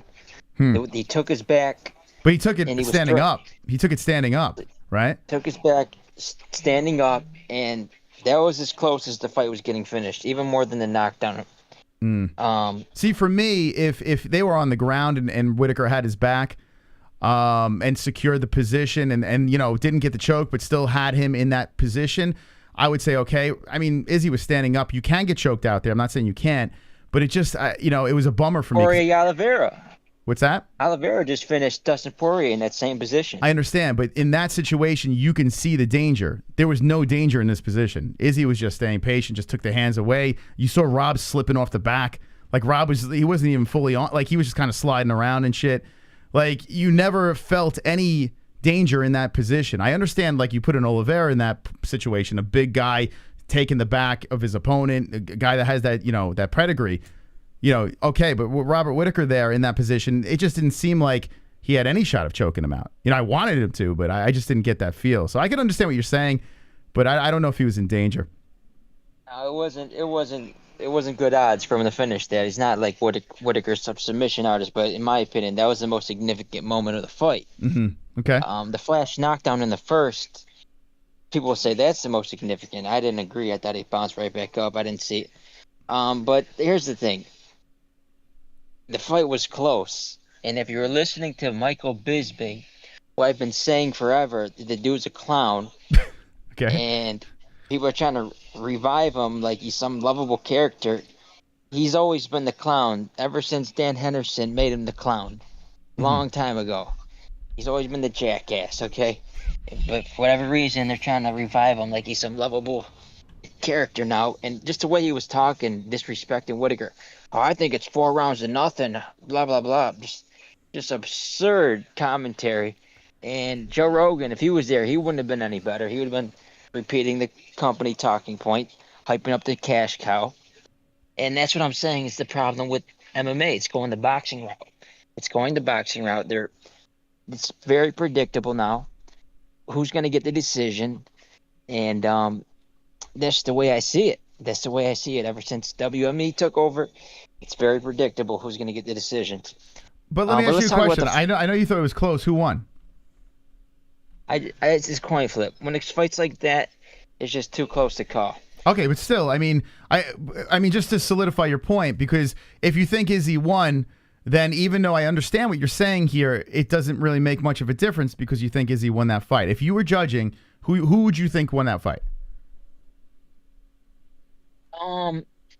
Whittaker. Okay. Are you saying that just to solidify the point, or do you really believe it? No, I really believe that. I thought he was out jabbing him. I thought the takedowns, like for whatever reason, people are trying to ignore takedowns now. Like, well, if you don't get a takedown, you have to do something with it. That's actually what they're told. That's what the judges are told, though. I mean, it's not like I didn't make up that rule. Yeah, that's ridiculous. that's but then think about it. If that's not the case, then people will just land a gazillion takedowns and say, oh, okay, I won. You know what I'm saying? Okay, and do nothing with it. Try taking somebody down. Go ahead and try take Khabib down. But try taking somebody down. Try taking Islam Makhachev down. So you're telling me to win an MMA fight, all you got to do is take someone down for a couple of seconds, they get back up. As long as you land a bunch of those, you win? Okay, well, if you're Izzy, what do you do? Land a few leg kicks? That's all he did. Did you see what? There's damage. He landed a few leg kicks. But there's damage. There's like physical evidence of damage on his leg. Like there's actual damage. It's a fight. A few leg kicks? That's all he did. He's a leg kick merchant. Yeah, but Kevin, if you lose your legs, do you have any more offenses? He didn't lose his leg. His leg was fine. He was walking out of the octagon fine. Okay. All right. Anything else? I mean, Whittaker was out jabbing him. The guy with the 6-inch reach advantage was getting out jabbed by the 5'11" guy. He was out jabbing him, but who outstruck the other person? Whittaker did. In my opinion, Whittaker did. What? With the jabs. Wait, hold on. I mean, out jabbed. The strikes aren't even close. 98-74 in total strikes. I don't care what they say. Copy box bullshit. That's bullshit. You buy that shit? You look at this. So hold on a second. Like they're accurate. Hold on a second. So you're saying that you sat there and calculated the strikes, and you're saying in your calculation, Robert Whittaker outstruck Izzy. You're saying I'm watching Whittaker snap Izzy's head back with jabs, landing beautiful left hooks off the break. Way more cleaner, effective punches. There were clean punches in there. Yes, there were very clean punches. But I mean, if you're looking at the fight in total, so you're taking leg kicks out. Are we watching boxing? I mean, there was literally 29 leg kicks in there that caused significant damage. Are we watching a boxing fight or an MMA fight? You just fucking.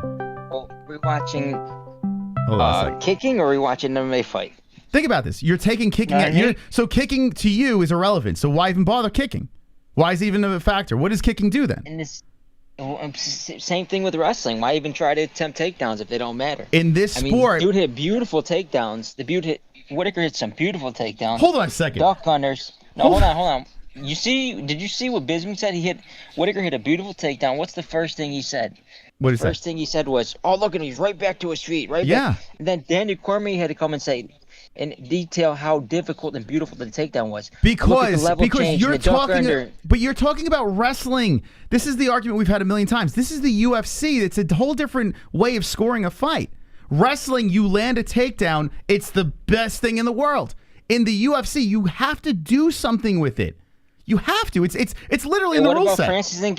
What about Francis Ngannou last week? He was holding my man down. On top of the dude. Yeah, but he was holding. He was dominating. And Ngannou was trying to finish the fight with a leg lock. Oh my God! He was attempting to finishing with it. And so you're saying Ngannou was in trouble? He was in trouble with the leg lock. Is that what you're saying? I'm saying he was attempting to finish the fight. He was attempting to more finish than Ngannou was doing. What was he doing with it? Ngannou was on top of him, laughing at him, and pulled his leg out and just continued dominating him. What was he doing with the takedown? Kevin, you have to separate wrestling and the UFC. It's completely different. If we're talking about wrestling, yes, you're right. But we're talking about the UFC and the rules. These are rules within the UFC, how they score fights. I didn't make this shit up. Think about it. Bullshit. Okay, Kevin, thank you. I appreciate the call. You're A gentleman and a scholar, okay? All right, 516-522-0267. I mean, Jess, help me out here. What are we doing? Nah, I'm good. Listen, I would love to say, yes, Rob took him down 4 times. He was 4 for 10 on takedowns, okay? Yes, he didn't do much with it. He did have the opportunity with that rear naked choke. It made me excited as a fan. Izzy was never in danger, just basically peeled the hands off and said, get off my fucking back. Izzy was standing and just fucking said, get off my back. Just shook him off like nothing. It was a bummer for me because I wanted to see Whittaker, win the fight. I was rooting for Whittaker. But come on, what are we doing? Are we so anti-Israel Adesanya that we're just going to say, fuck it. We're going to throw, a reasonable opinion out the window and just say, all right, let's come up with reasons why he won. It's the same as Colby Covington with Kamaru Usman. People are saying Colby took it down Usman. He didn't. He didn't do it. Usman got back up quick. Wrestling rules are different. And DC has a wrestling background and sometimes goes back into the wrestling world, but forgets that they're watching a UFC fight. A UFC fight. Looking at the poll, 63% say that Israel Adesanya won that fight. 37, now 36 said Rob. We'll keep the poll up. Listen, I understand. You might be upset. You thought it was close. Fine. Come on, Jess. What are we doing here? This is your guy. I shouldn't have to defend this guy. Help me out. He's being a jive turkey, Mo. He's being a jive turkey. All right, let's get the knitter in. She was giving a call. Ann H, how you doing, kid? Hey, how you doing? Good. We're doing wonderful. Wonderful. All right, Ann, what do you think about UFC 271? That was good. I liked it. I don't know what Kevin was talking. He always says that with wrestling. Wrestling is good in the UFC. Yes, that's part of it. But like you said, they got to do something with it. And it's not just wrestling. Wrestling, like you said, is good or wrestling. UFC is UFC. Different. I mean, that's great. You do the takedowns, but do something with it. Ground and pound. And Donegan, when he was saying about the other fight, he didn't do anything with the takedowns and stuff. Yes, he did in that fight. He destroyed. I mean, yeah, there were moments in that fight where you're like, oh, shit, Gon's in trouble. There was not one moment with the takedowns that you said, oh, Whittaker has Adesanya in a bad place. As much as I would love to go with that argument, there's not. I'm glad there's the opposing opinion. That's great. Yeah. But I severely disagree. So why? I'm just like, you watching the same fight? It's crazy. Clearly the damage, he was doing a lot more damage. I mean, like you said, it could have been more exciting. Yeah, could have been more exciting. I wish I would have done more. And like you said too, wanted Whittaker to win. I did, but I picked, Adesanya to win. Izzy, of course, Jesse. Last time I didn't. Yeah, I got screwed up. There's actually a pretty good comment in the chat from Tim Butler. Says Izzy was walking down Whittaker all night, not the other way. Here's the thing: if you want to win a close decision, you can't be moving backwards. Like in some cases, you can win a fight that way. But in this situation here, the way everything unfolded, you just can't keep moving backwards. And as the fight progressed, Izzy was the one pressing the pace, landing more strikes, doing more damage. I mean, those leg strikes, man, you could tell they were hurting him. Yeah, I mean, what is he talking? His whole left leg was just lumped up. What? Yeah. He was hurting. He was definitely hurting on those. And that's striking too. Whether you strike the leg, whatever, knee and face, whatever. It's still strike, look, 98-74. It's still landed more. And it was close. Hey, it's a close fight. But like you said, he did a lot more than what Whittaker did. Yeah. In my opinion. In some cases, I understand these stats don't mean everything. Like when you watch the fight, it could be loaded up in one round, and then everything else could be evenly distributed for the opponent, and it should have gone the other way. Blah blah blah. I get that, but not in this situation. There was just not enough evidence for Whittaker to win this thing. Unless you want to go with those takedowns, he had 3 minutes and 40 seconds of control time in a fight of 5 rounds. Yeah. Like I said, he might have maybe won one round, Whittaker.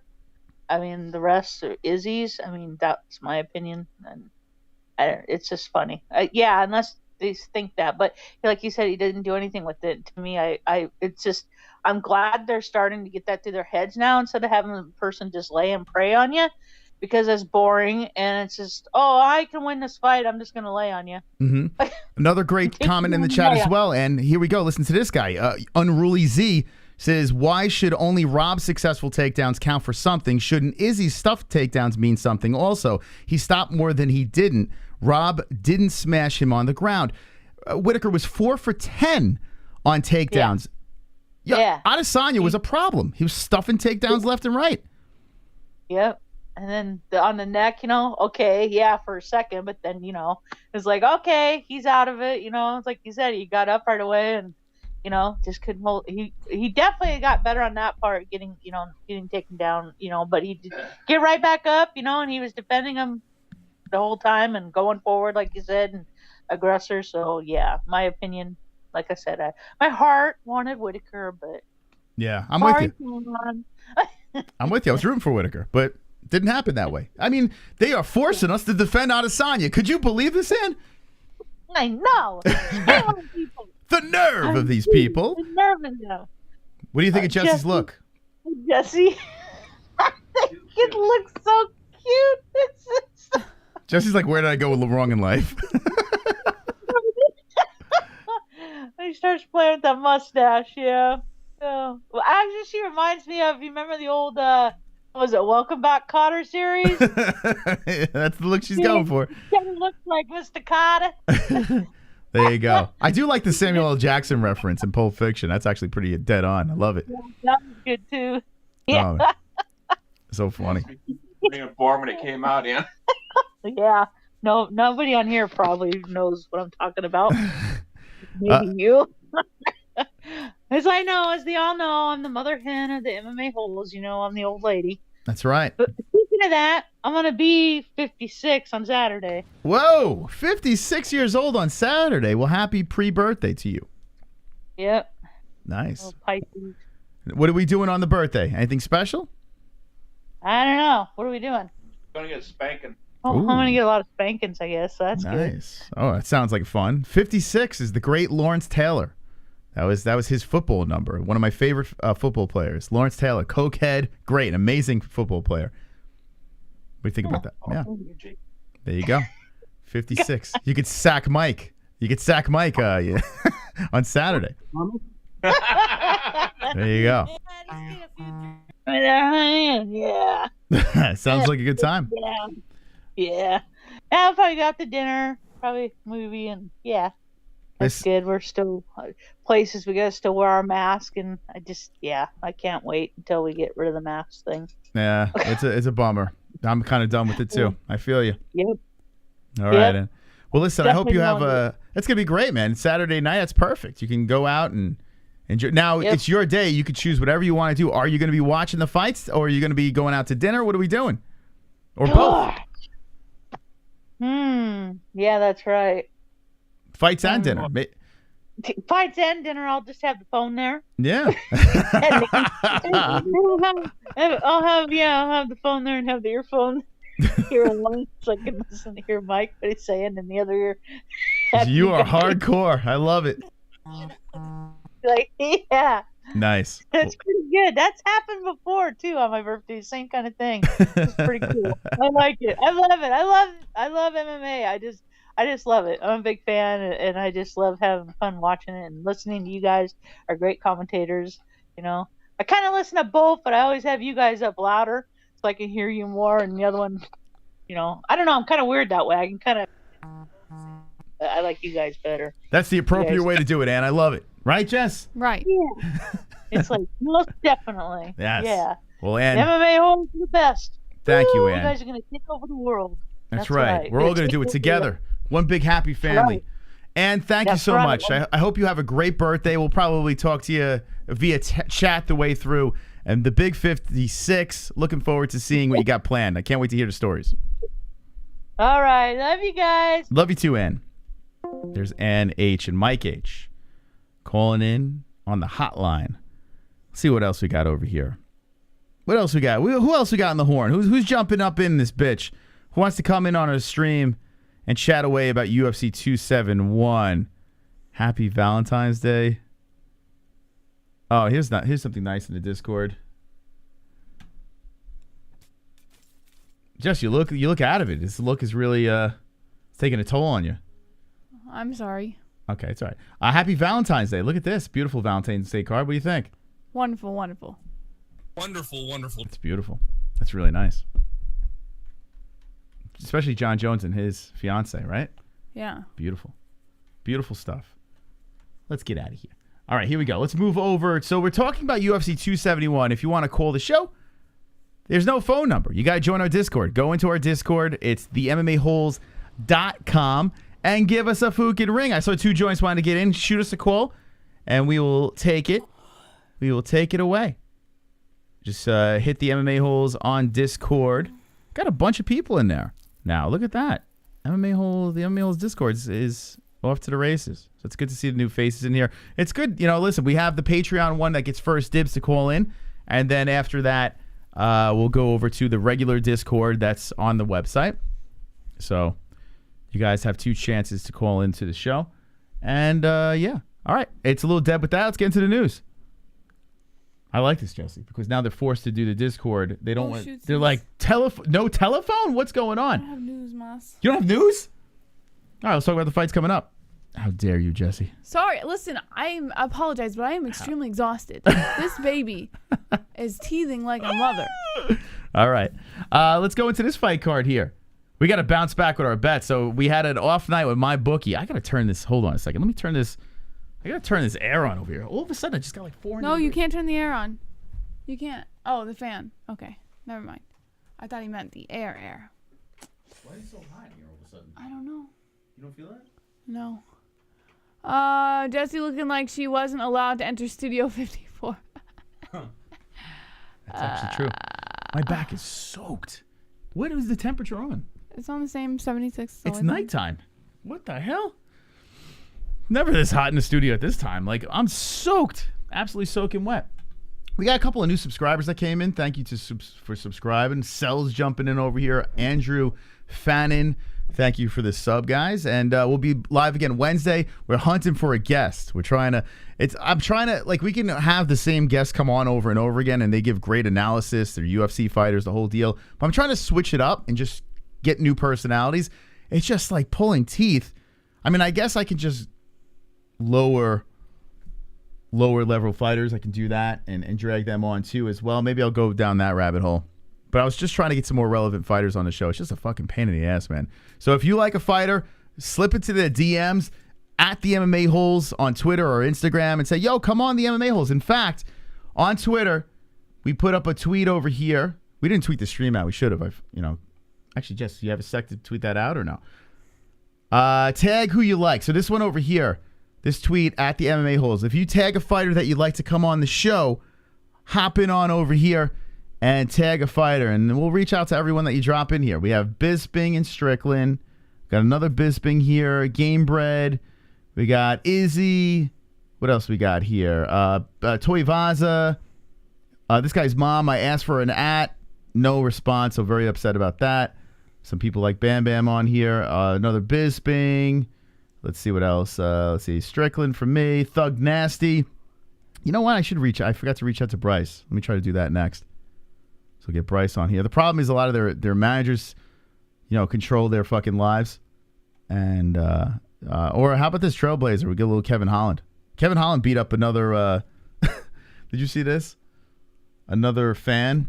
He's saying trolls, but I think these people are just straight up fans. I think these people are just sliding into their DMs just to get a little extra clout. Check this out. What do you think about this? Yo, I gotta check into my hotel at 1. What time are you training? Mr. Kevin, can we get this waiver signed so I can have time to heal for the fights tomorrow? Why, what am I reading? This is someone slipped into the DMs. Okay. This is some troll, he's saying, slipped into the DMs. Nah, my boy, Main Street Boxing at 10:30. Don't be late. Okay, I got check out at 12. You think I'll be back in time? And here's what happened.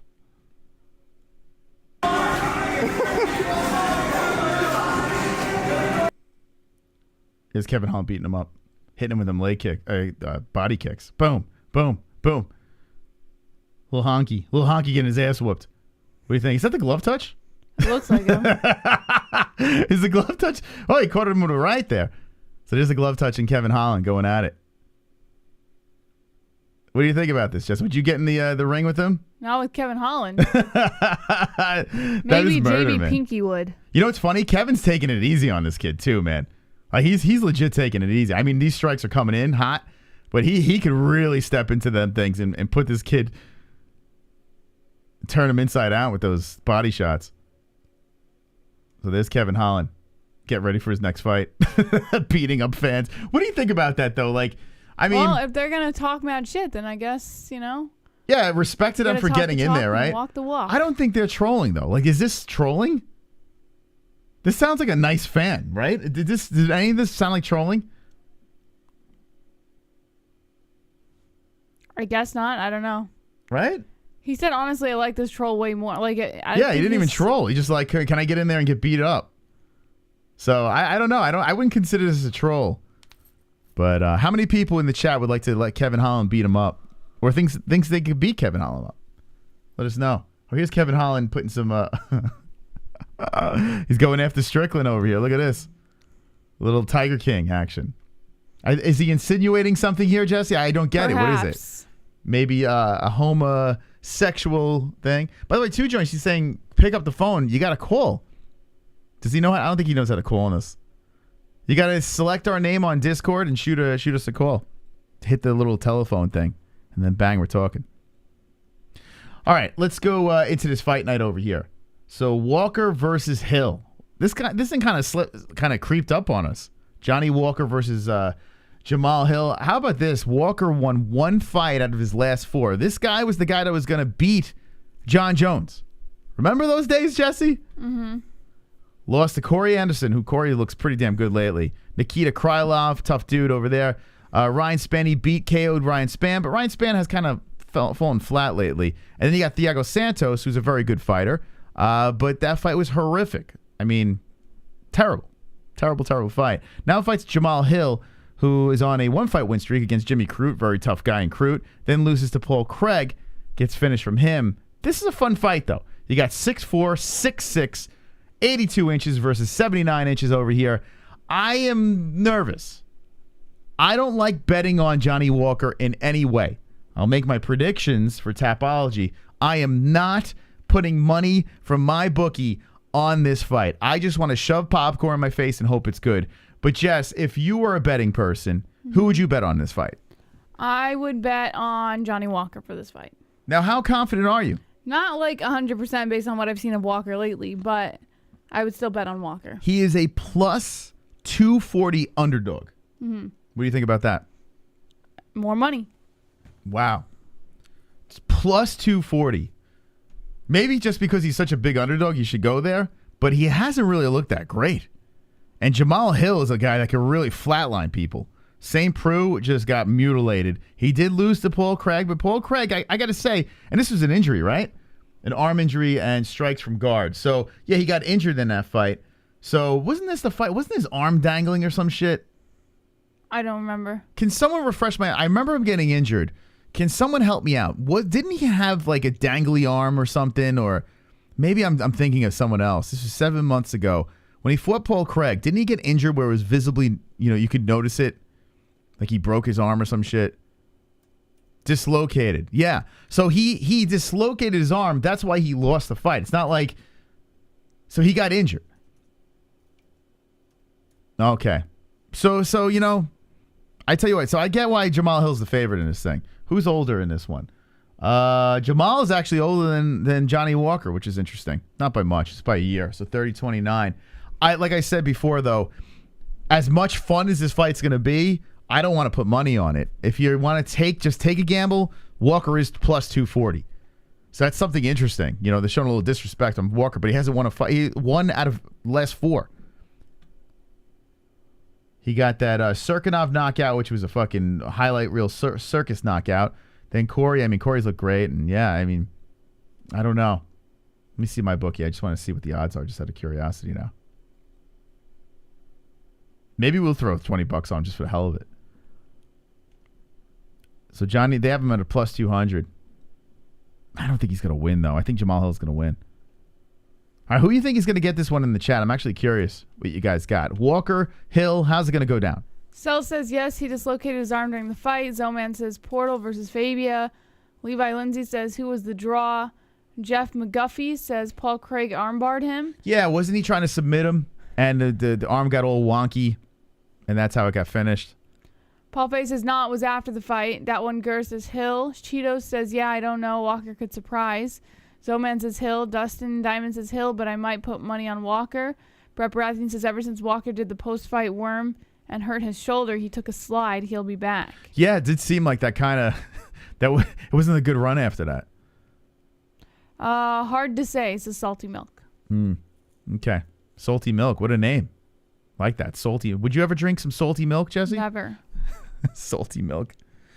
Whose man bun is this? Got bored of my hair being able to... It's Nicole. Wait, Nicole shaved her head? Yeah. Hold on. Let's show this on the disc. It's a pretty common haircut. I used to have this haircut. Actually, no, mine was for higher. Girls. For girls? Yeah, they buzzed the bottom of their hair. Is this like a lesbian cut or something? No, it's so that like when your hair's down, you don't know, and then when it's up, you have like a little style. Yeah, I used to have this cut. I legit had this haircut, but the only thing is, my haircut was, it was like round over here, like it was just like kind of round, and I did it myself. But Nicole, huh? Look at Nicole. She's got the. She's gonna become a lesbian. I think that's what's happening here. Is she transitioning into a les? Why are you saying that? I'm pretty sure her daughter's a lesbian. Oh, okay. So there you go. So maybe it is. I don't know. There's nothing wrong with that. I'm just saying. Okay. So there's Nicole's new haircut. What do you think in the chat? Nicole Wilson, the best. What'd you think? Would you ever do that to your hair? I have friends who've done that to their hair. Yeah. Yeah. The reason why I did it too was I have like super thick hair, so it just felt better. Like when I had long hair, it would just fall a hell of a lot better. So I would just shave underneath. Like if my whole head was just long, the hair was long, it would just be like this afro. I would look like you right now. But because I had thick hair, I'd shave underneath, and I had this haircut just with long hair. Yeah. You know. Mm-hmm. Actually, a drunk touch. I just combined two MMA-Holes. Drunk Savage put it in there. I don't know if I have it anymore. Drunk, if you still have it. Why does Drunk Savage have that picture of me with the long hair? I thought D-Russ was the one who had that picture. I think he was drunk. I think it was. Drop it in the Discord again. I'm actually curious. If you want to call the show, got the Discord. Don't be scared, homie. Call the show. Talk to us. Anyway, we'll go back into this card over here. As, I mean, people paid hard-earned money to hear your beautiful voices. How dare you not call up? Kyle Daukaus versus Jamie Pickett. Oh, here's Kyle Daukaus back. So this is going down. Wasn't Daukaus supposed to fight Kevin Holland? Oh, Kevin Holland went down to welterweight. So you got Steve Will Do It versus Jamie Pickett. By the way, did you see Steve Will Do It like sucking off Tuivasa? My God. What was that about? Like he was like really up his ass. Hey, Drunk Savage. How you doing, buddy? Yo. What's up with everyone being scared tonight, man? Why are they all being scared to call?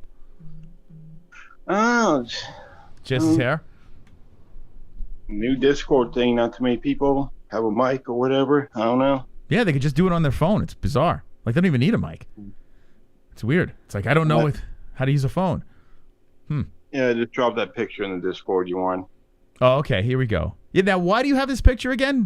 What do you do to this thing? You masturbate to it, or I was going through the old Quick Off Fridays, and I stumbled across some of these. Ah, well, hey, it's good that you had it because it's coming in handy. Yeah. So I used to have Nicole's haircut right here, Jess. Look at this. Yeah, I've seen this picture before. Yeah, that's me all like brooding with my Marlboro cigarettes, like a real tough guy. I'm sure you were a handful. Look at those pants, Jesse. Did those pants turn you on? Those big Genco pants? Not in the least. I was wearing like a Newport shirt or some shit, like a free Newport shirt. And I had one tattoo, and I had like a Casio watch. What did I have on there? What was that? You remember the watches that turn drunk? You remember watches that turn into robots? Did you have any? Watches that turn into robots. Yeah, this might be before you, but when I was a kid, they had these watches. They were like cheap ass Casio watches, and then you would click the side, and it would turn into a mini robot. I don't know. I would have to see a picture or something. Oh, okay. That might be. Wait, anyone in the chat remember that? Anyway. All right, Drunk, what do you got? You look like just like a guy you should fucking know in that picture. Yeah, I look like a fucking skivots. That's what I look like. I look like a dirty. I don't know what the fuck's going on there, but good day. The good old days. No. Everybody's talking about the main event. Izzy fucking won, deal with it.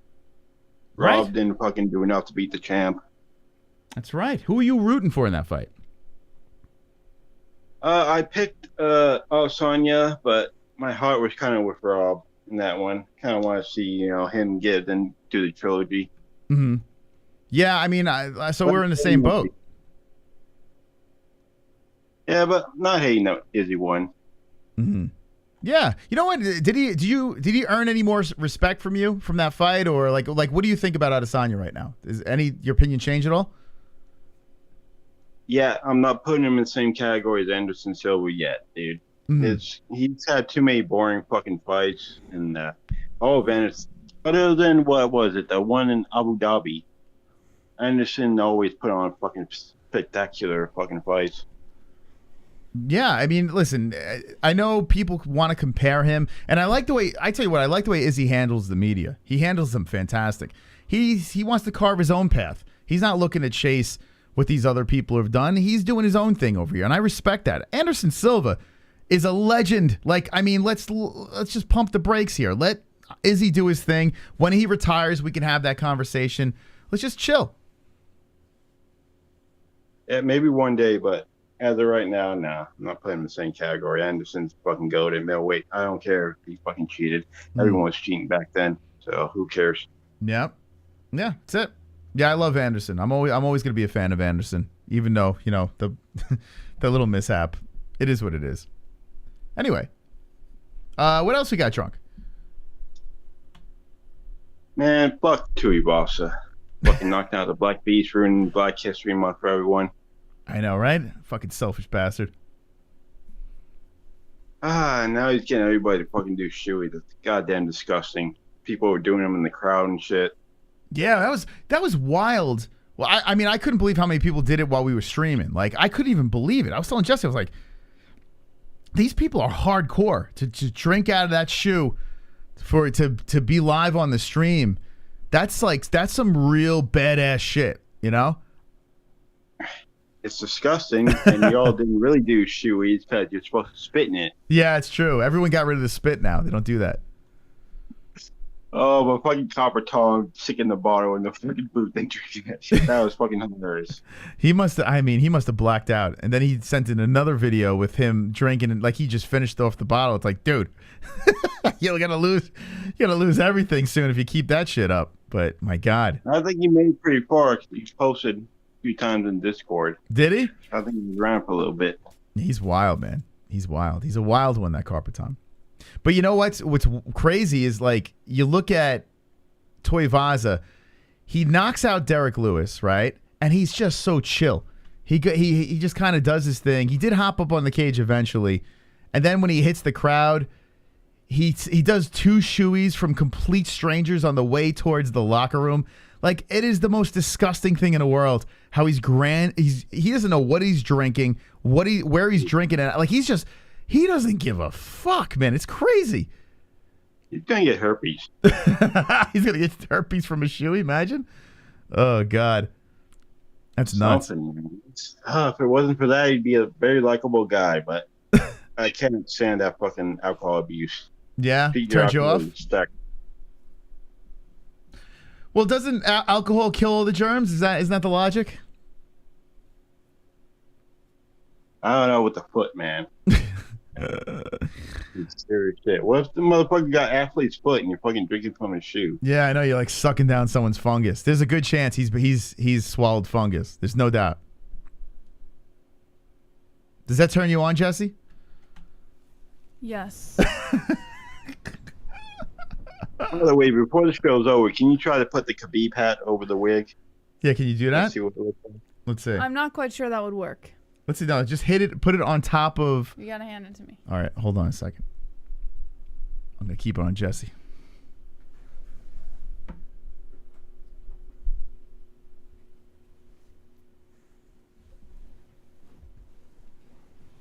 Okay, beautiful. Seriously, if this was the 80s, we would probably legit have the haircut.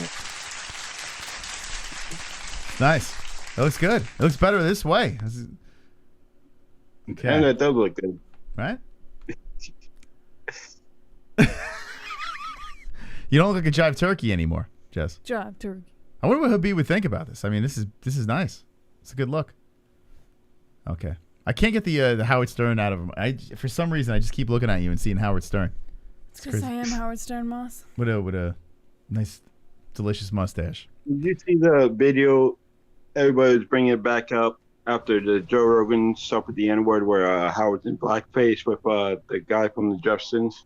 Oh, yeah, I didn't see the video, but I remember it. And he used to do Honey Licky Boo Boo or something like that, where he would do like these impersonations, and they were completely racist things. I was telling my parents today, I was actually having this conversation today. Howard literally had a female black co-host to just do the bits he was doing, and it all worked out well for him because he was bulletproof. He had Robin along for the ride, and she was laughing at everything. It was a foolproof plan. You can't really pull that off now. That's all. Now you got Joe Rogan. Like, this is why Howard is always the GOAT to me. Like, he didn't give a fuck. He would do anything. No one was safe.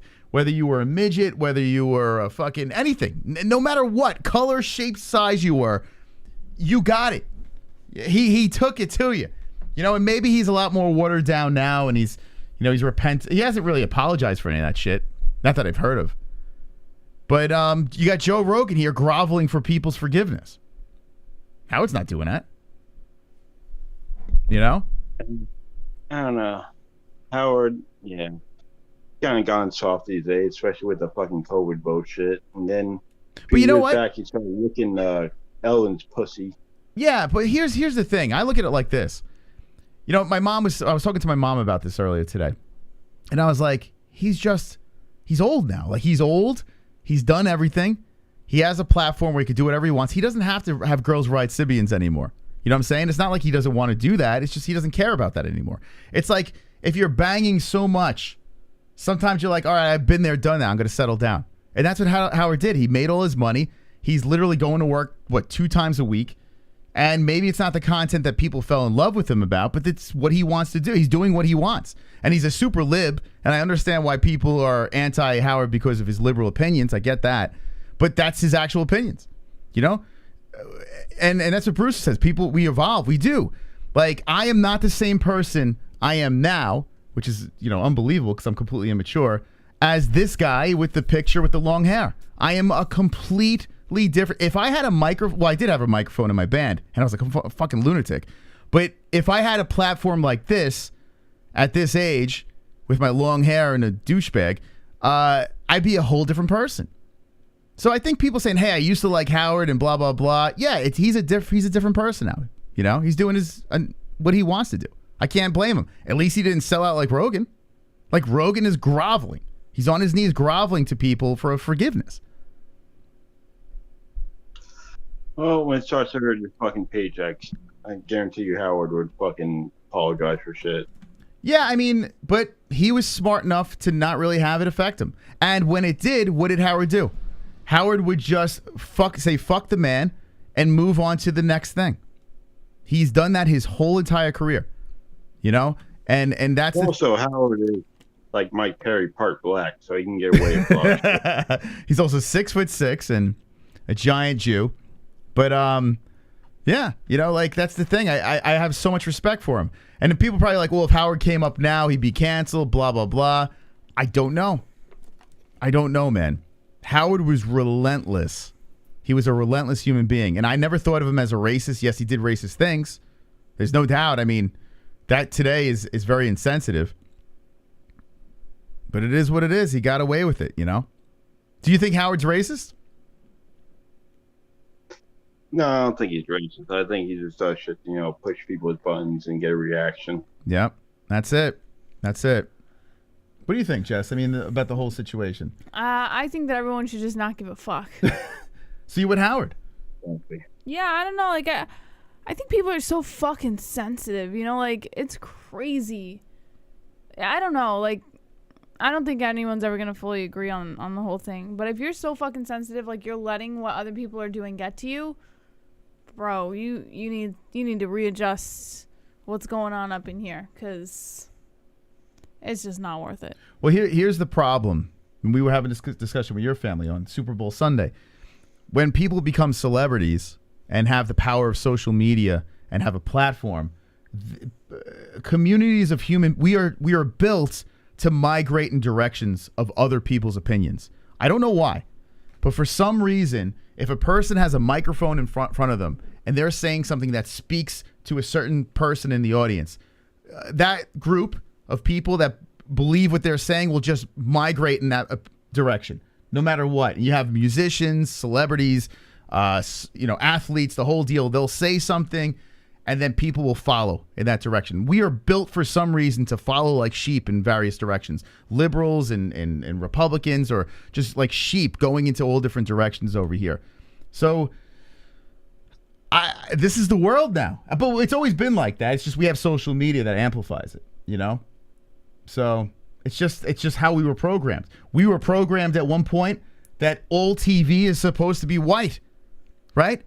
Now you see all different ethnicities on TV, and we're kind of shocked, right? Like, because we grew up, you could smoke cigarettes is cool, and everyone's supposed to be white males, and women are supposed to be cleaning kitchens and shit like that, Now it's like, we're all in shock. People are shocked right now because there's different colored people on TV. It's just wild because we were programmed that, It's nuts, man. It's really nuts. But it's nice to see that finally we're a melting pot. Finally, we're trying to come together. The problem is everyone is still going to extremes and fighting with each other. We just got to stop fighting. That's it. I don't know about you, but I watched Family Matters and Fresh Prince of Bel-Air when I was a kid, so I was used to it. It's true. Yep. It's so true. And I loved fucking Will Smith. When I was a kid, I wanted to be black. I've told this story a million times. I wanted to be black so bad. I wanted to play basketball. I wanted to be a black guy. I didn't want to be a white guy. I think it was so cool to be black. I probably killed my father by thinking that, but I thought it was the coolest thing in the world, So things were changing when I was a kid too, yeah. But, when our parents were kids, that wasn't the case, Everything was like just white people. It's nuts. I was a wigger, yeah. For a brief time, I was a little. I don't know what the fuck I was, to be honest. I was very confused. Drunk, were you ever a wigger? Nope. Always a metalhead. What was up with girls back in the day with the big hoop earrings? Did you have a lot of that in school? I wore big hoop earrings in junior high. Did you? Mm-hmm. I hated Mostly like some Spanish chicks with the big hoop earrings. Yeah, the trash. It was, or the Latino girls. But then in my school, there was the white girls that were talking like they were Latino. It was bizarre. What? Yeah, we had that in our school. We had girls that were talking like Rosie Perez. I'm like, what? You're white. Like, what are you doing? Like, you know who did that? Stupid. Why are you so stupid? Who? Hold on, I'm gonna say it right now. I had a friend. I can't say. I don't want to say her name on air. I guess. Hold on, we're gonna mute the mic here. Let's see if she gets it right.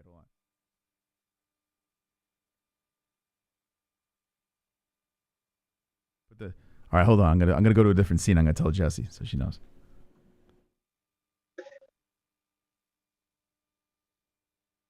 Okay, I told her. She had to know. She had to know right now. I'm like not even surprised about that one. Yeah, she was like, it was weird the way she talked. I was like, yeah, that does not surprise me at all. It was so weird. The big hoop earrings, the whole deal. She talked like she was Latina. Like, I was just weird. I don't know. Did anyone ever make fun of her for it? No, because a lot of girls talk like that back in. They would smoke cigarettes and talk like that. You guys didn't say anything to her about it? No, because we wanted to have sex with girls. Like you know what I'm saying? Like when you're young, you just want to be around girls. So if they talk like idiots, nobody thought to say something to her. No, we deal with it. Right? Drunk, like you had to do what you had to do. You had to deal with shit. Yep. Unless you was ugly, then you say you're a stupid bitch. Yeah. Yeah, then you could speak your mind if they're an ugly girl, right? If they're pretty, you got to deal with the bullshit, It's just how it works. You remember a time when you saw a chick with like dyed hair, like blue hair, or red hair, or some purple hair, and like, oh, she's probably a cool punk rock chick. Nowadays, it's like you see something like that, like, get the fuck away from me, god damn it. Yeah. They're fucking all woke and shit. They're gonna fucking call you racist and a Nazi and shit. It's so true. I'm such an old man now because back in the day when I was rocking the long hair and the big baggy pants, if you had like fucking different color hair, it was cool. Now I see these kids walking around in their fucking flannel shirts dressed like they're homeless and with all different color hair. I'm like, look at these idiots. And then I think back, I'm like, I was an idiot too. Like, what am I? I got to cut them some slack. But I feel like social media is so fucked up right now. We didn't have that. I had to beep her, so I was cooler, Follow libs of TikTok on Twitter. The shit you fucking see is fucking, oh my god. Yeah, I can't do it. I don't know. It just sounds horrific. I bet Jesse, you ever seen that? What? Libs of TikTok. Have you ever seen that? No. I hope I never do. Yeah, I mean, I don't care what group you go with. I don't give a shit what you do. It's all good. Just fucking don't force feed me it. That's all. No, you should follow it. Fucking a lot. That account exposes a lot of teachers nowadays, and you gotta watch out for that shit now. Yeah, I don't know, man. I can't. I get so agitated. People just annoy me now. It's just nuts when people are just like trying to push agendas. By the way, that new Peel movie looks pretty good. Nope. Nope. Did you see the trailer to that, Drunk? I know this has nothing to do with MMA, but Peel? Yeah. So Jordan Peele has a movie, a fine black man that I enjoy very much, has a movie called Nope. I hated Candyman. Candyman, I want to blow my brains out, but Nope looks fucking good. It's got Glenn from The Walking Dead. It looks, I don't know, something about it looks like this shit's gonna be banging. Did you see the trailer to this? No, I haven't seen that yet, but I did see the Doctor Strange trailer, and I got nerded out a little bit. I heard Patrick Stewart's voice. Again, like the X-Men. Yeah. Well, I got to give that a shot. Spider-Man was good, so I got to give that Doctor Strange a shot for sure. Anyway, all right, Drunk. Hey, this is a nice conversation. Thanks for the Did you call. see the story? It's like an amateur fighter or something. The ring wasn't fucking set up right, and he fucking like cut open his head. No. Is it? Could you put that in the Discord? I'd love to see that. Yeah, it's on Junkie, MMA Junkie. Let me see. Some fucked up shit, man. I don't know if you can Junkie. show it on stream. Really? He cut open his head? Let's see. Right there, latest from MMA Junkie. Oh, yeah. Oh, my God. Oh, okay, I could show this. Hold on. I'm not going to show the actual thing. Oh, my God. It's censored. So I can't, I won't get in trouble here. But, oh, my God. I can only imagine what it looks like under. So did you see under the censor? You actually saw the cut? Yeah, it's just fucked up. Oh, Disgusting. Jesus Christ. What happened? So they didn't set the cage up right, and he just sliced his head off of it? Dude. God damn. Could you imagine sitting cage side to something like that, and then this guy's head gets split open? It looks like a watermelon, like it cracked open a watermelon. What part of the cage was he? Like, where the fuck could this happen? How does this happen? Oh, God. Oh, my God. Man. Somebody fucked up big. That's disgusting. Oh, my God. Well, thanks for leaving on that. All right, Drunk. Appreciate the call. Oh, get Forehead back on the fucking show. Come on. Oh, yeah. You know what? Getting fighters on. Yeah, get maybe Forehead on. Yeah, I know. Been a I've minute. been focusing on UFC fighters, but yeah, Forehead, he's always interesting. So I reached out to William, but I wasn't going to drag him on because I don't know. I feel like I'm bothering him I'm all the never time. picking him again. Fucking Gold Malcolm. Sorry. I pick him, he fucking loses. I pick the other guy, he fucking wins. Oh, I he's pick one of him them. again, he fucking loses. That's Will. That's Big Willie. Big Willie, man. You never know. That's why he's so exciting. What about that flying knee, though, man? Like he's soaring He through needs the to air. fucking lose some of that mass and go down a bit of weight. Those tall, lanky fighters are his fucking kryptonite. Yeah, he's not going to do that.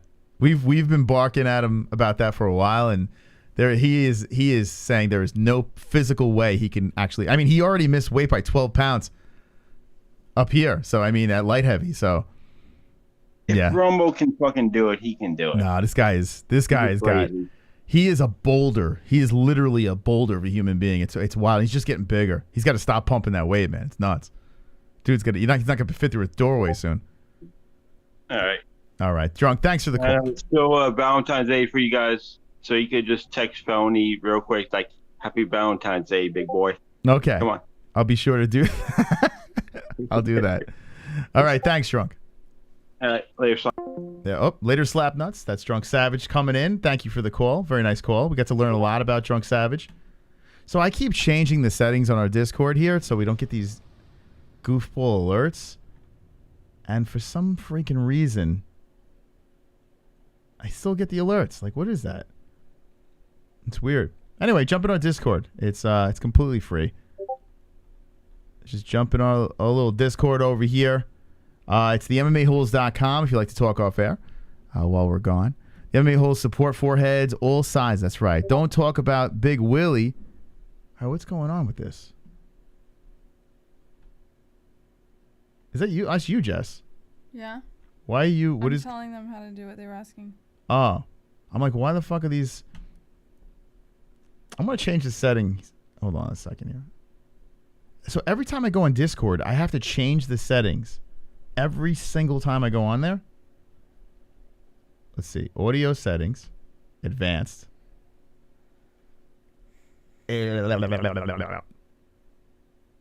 Noise reduction. No. Automatic gain. That doesn't do me any good. How do I get rid of alerts and shit? Notifications. Here we go. Text to speech, messages. Yeah, see, it keeps turning it all back on. Turn this shit off. I don't want any of this stuff. Get out of here. These fucking noises. How do you turn it all off? Like, they keep resetting it. Discord, you gotta get this. You gotta get your shit together. Let's see if I can turn this off. We got another call coming in. I'll take that in a sec. Okay, there we go. It's bullshit. It's number one bullshit. Hey, Tropic Tom. How you doing, buddy? Yo, what's up, man? I'm doing pretty good, man, over here on the MMA Holes. How are you? I'm all right. Came into the show late. I just got out of class, so. Oh, what kind of class we got going on? Did you get, huh? Oh, what kind of class? Oh, fuck. It was, God, what's the name of the class? Teaching, it's something about teaching, classroom management. That's what the hell it is. Interesting. So you're a teacher? I will be later on. Nice. What are you looking to teach? I'll be teaching English. Oh, we could use that on this channel. As if you couldn't figure that out with all the way the smart ass jokes I make. Nice. Okay. Anyway, I was just calling in real quick to help the other folks with the Discord nonsense. When you're in the Discord, you got to go over to the user list. You can't click the thing that I can't remember if it's Joe Rogan or Dana White. You can't click that icon. You got to slide over to the user list, scroll down till you see the MMA Holes logo, touch that, and then you'll have your icon for the telephone. That's right. That's where people are getting hung up, because it took me a while to figure that shit out. I kept trying to figure out how to get the phone call icon to show up by touching the channel logo, and it's not that. You have to go to the individual. There you user go. Logo. That's right. Yes, the MMA Holes user on Discord. That's absolutely correct. And hit the little phone call button there, and then bang, away you go. Since I missed the front end of the show, did the fun bags come up already, or that's already old news? Helen Yee? Is that what we're talking about? Yeah, I mean, I'm just the thing that struck me is like, who the fuck does that right before Valentine's Day? For God's sake. Fucking Helen Yee. That's who does it. I mean, it is unbelievable. Yeah, we actually did a whole thing on it last week. I'll show it again over here. But yeah, Helen Yee, she yanked those things out. I mean, what a disaster, right? It's terrible. I mean, the timing is weird. No, I knew it way back in the day. I knew a chick that was so big that it was either back surgery or reduction. So she went for reduction, but that looked pretty drastic in that picture. I didn't even recognize her in the hospital gown or whatever the fuck that picture is. Yeah, it's crazy, right? Her career, I mean, let's see if she changed her profile picture over here. Actually, hold on Twitter. Let me pull it up here. Helen, the schmoes young lady. Yeah, see, like you look at I mean, like her shtick was her boobs. Like that was it. That's the girl with the boobs. Like if people don't know, yeah, you know who the girl with the boobs doing the interviews. That's who she is. It's not like for her fantastic interviews. So hopefully she can come up with another gimmick or something. I don't know. But it looked like I got disconnected for a second. But yeah, her whole shtick was the melons, right? Yeah, that was her thing. Yeah. So now what? I don't know, Jess. Jess, what do you think? I mean, this is it. It's over. Or she's just going to the Olympics or something. That's what she wants to do. I swim. wonder if like the schmo told her that he wasn't into it. He's not into the big boobs. Yeah. No, I don't think that's. I doubt that. Yeah. You know? Yeah, because it's not like you think that. Go ahead. You think the schmo's the boss in that relationship? I don't know. I think he wears the pants. Yeah. I only say that because think so, really? There was a press conference that happened like I want to say back in October. He yelled at her? No, they did a behind the scenes thing, And you saw Helen Yee and the Schmo like within the like reporter crowd stuff. And towards the end, it was like an MMA fighting stream.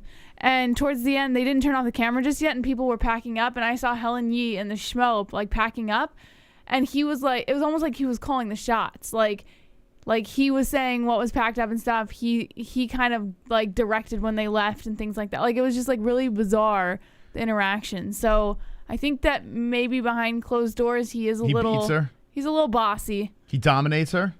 I wouldn't say that. I don't know. He's very respectful, like during the interviews. Unlike me, like I told Jesse to shut the fuck up. Like he doesn't do stuff like that, you know. He's. Yeah, well, you guys have a different audience, though. I mean, and a different dynamic. Yeah. I mean, we come here for that. Thank God for that, Jess. Right? I guess. She's like, why don't you act more like this schmo? But yeah, he seems. I don't know. It's weird. I can't. Usually, I can pull and see like information by how a couple acts.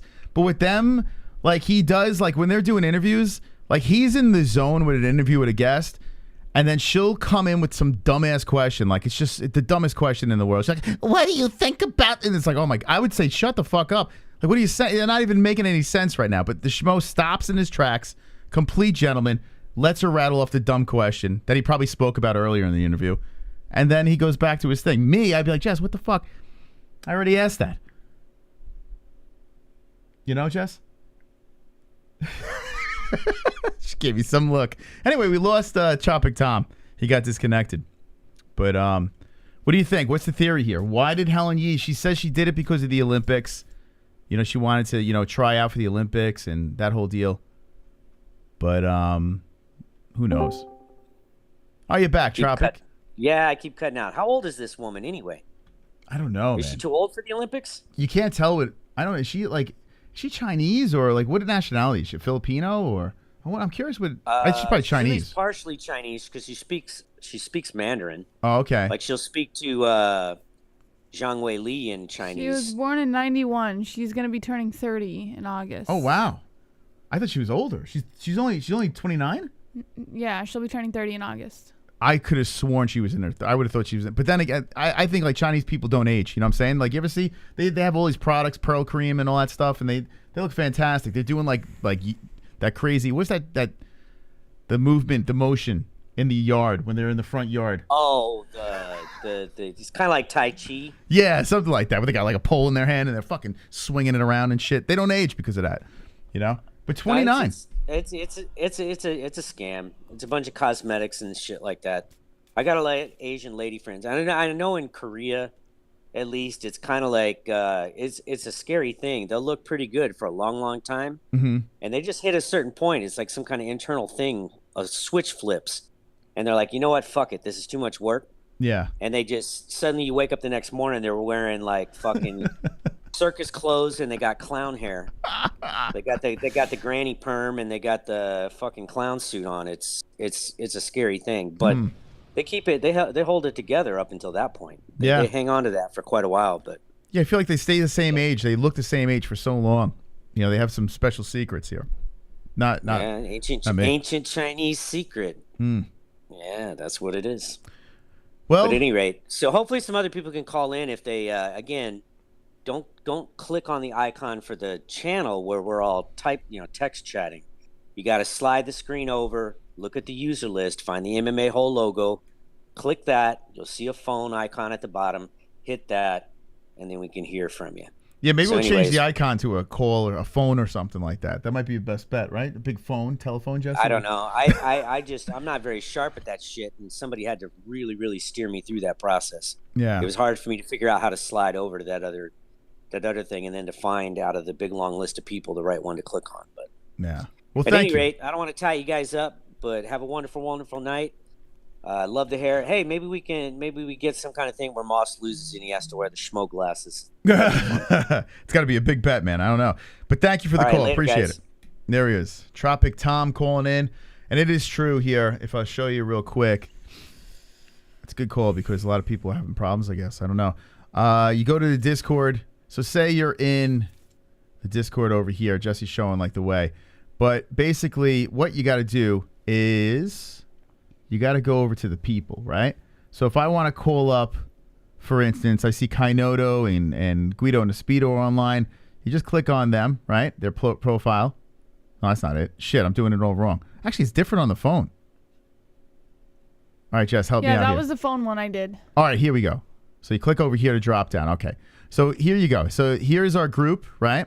You click up here, and bang, you have the drop down, and then I can call whoever I want. But you want to look for the MMA-Holes logo, our logo. So just click start a conversation at the top, and then type in the MMA-Holes. Like, for instance, I want to call up Jesse, right? Wait, hold on. Oh, yeah, and hit the phone. Hit the phone right up there. Okay.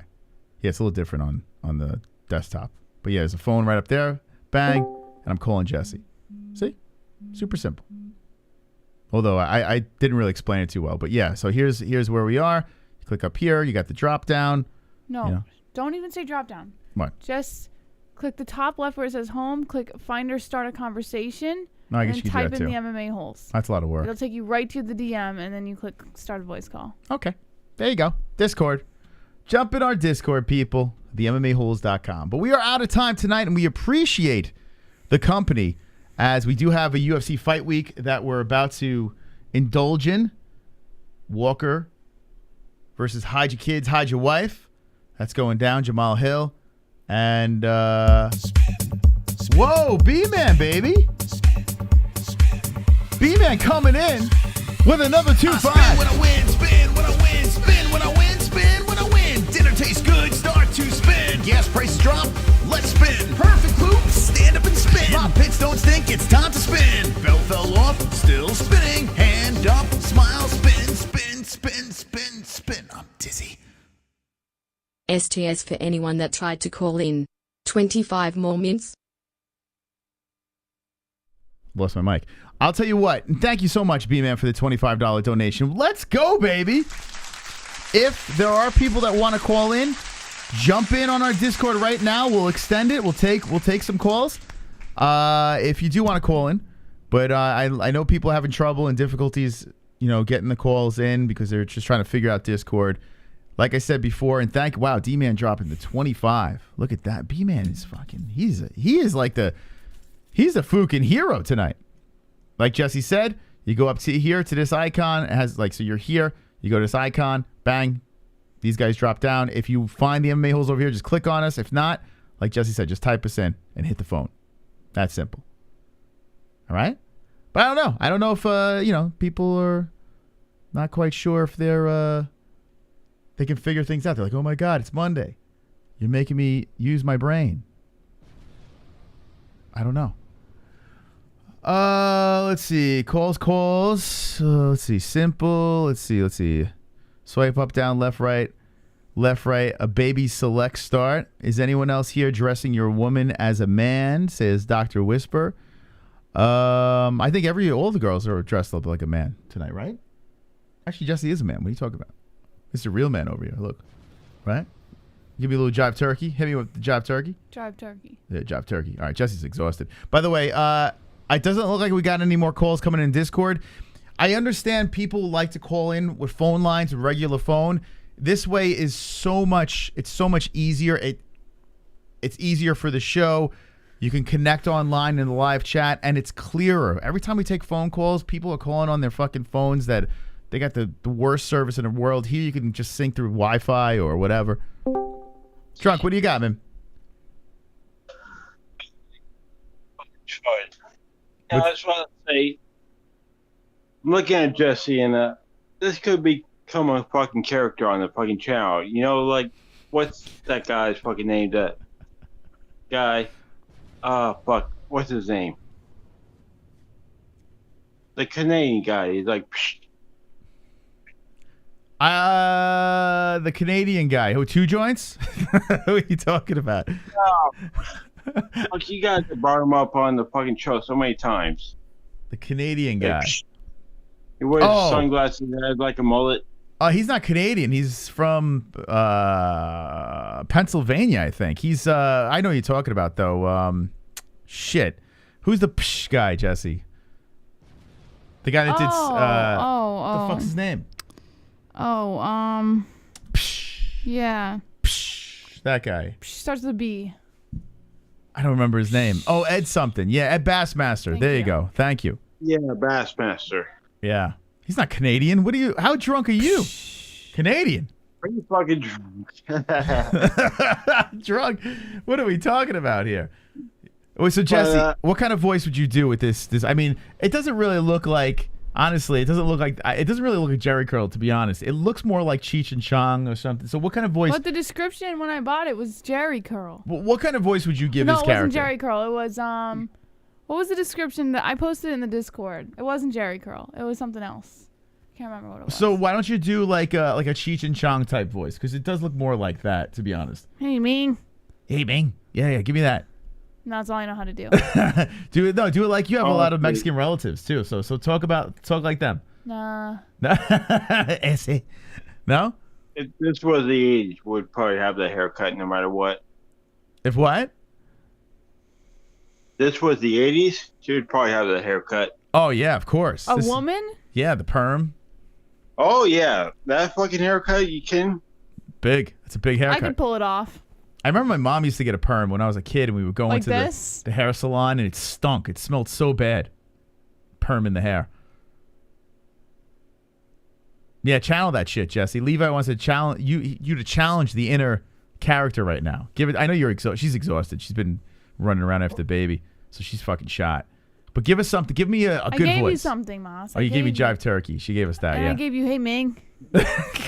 That's all we get, drunk. That's it. But if you like put on sunglasses, you could probably pass as a man in public. Give me some sunglasses. Now do some fucking videos. You know, I want to see. So I'm going to try something right now. I have you on the call. Mike H is trying to call. Let me see if I can get you both in together. Hey, Mike, you there? Yeah. Hey, Moss. Hey, now I want to see if Drunk is here too. Do we still have Drunk Savage on the line, or is he gone? I still heard Drunk. He's there. Why don't you hear Drunk? Yeah. Oh shit, we don't hear him. Hold on a second. Let's see. Is Drunk? Okay, Drunk, you there? Yeah, I'm here. Oh, so you can't merge two calls. Shit. Sorry, Mike. You could do like fucking 3-way call on Discord. Oh, here we go. Yeah, so I can add him to a group. That's interesting. Maybe we'll play with that later on. Let's see. Try to add Mike H in here. We're gonna try to do a 3-way call. What's his name? Into the Storm. Oh, you can't tag him in. Why not? Oh well. He might have a privacy thing on him. Oh, he didn't accept your friend request. Oh, we gotta be friends. Oh, so if we're friends, so I gotta accept your friends? No, he's gotta accept your friend request. You requested pretty much everyone who comes in so that they can call. I requested him? Yeah. When does that automatically happen? No, I do it. Oh, you do it? Yeah, every time someone new comes in. Oh, okay. This way, like, if they have issues calling, they can just click accept. Oh, so he's got to accept the friend request. Okay. This Discord's a little... All right, anyway. Anything else, Drunk? You know what? Let's do a fucking rematch of Orlovsky and what's his name? Tuivasa. You want a rematch of Arlovsky versus Tuivasa? Yeah, I think you'd take him out this time. You think I hate Andre... that fucking guy. Wait, do you really? I hate fucking Tuivasa, dude. Come on, that's fucking true shit. I hate him. Now you are in the minority. There are a lot of Tuivasa fans, and I'm sure in the chat right now they're going crazy. You're saying something that might be ruffling some feathers. Fuck Tui. Fuck Tuivasa. You know, he's a fucking bitch. Wonderful. Oh man. Hold on a second. We got Tropic Tom In coming. no way could I have conceived of a scenario where I would consider getting a mustache ride, but I can see how it would be possible. Time to place an order on Amazon. All right, thank you. Drunk, did you hear that or no? Yeah, I heard it. Okay, that was Tropic Tom. Thank you, Tropic. Wow. He's going to have a mustache, right? All right. I'm so all over the place. So you want to see Arlovsky beat Tai Tuivasa? More than anything. I want to see Orlovsky win the belt one more time before he retires. Fucking guy's 44 years old. Come on. He is on, man, the Thai fight was 2018. This is wild, man. Arlovsky, something else. He loses to Tuivasa, and everything kind of falls apart. He does have that Ben Rothwell win, but he loses to Biggie Boy, Sakai, Abdurkur Ramakamov. And then after that, he goes on some run. 1, 2, 3, 4, 5, 6. on the pay-per-view to fucking bet on him instead of what's his fucking ass. I can't with his chin. I could never. I know he's on a great run, and I picked him to win the fight. It was a split decision. It got a little hairy at one point, but with that chin, I get so scared. Guy, he's friends on knockout hours. He's good. Yeah.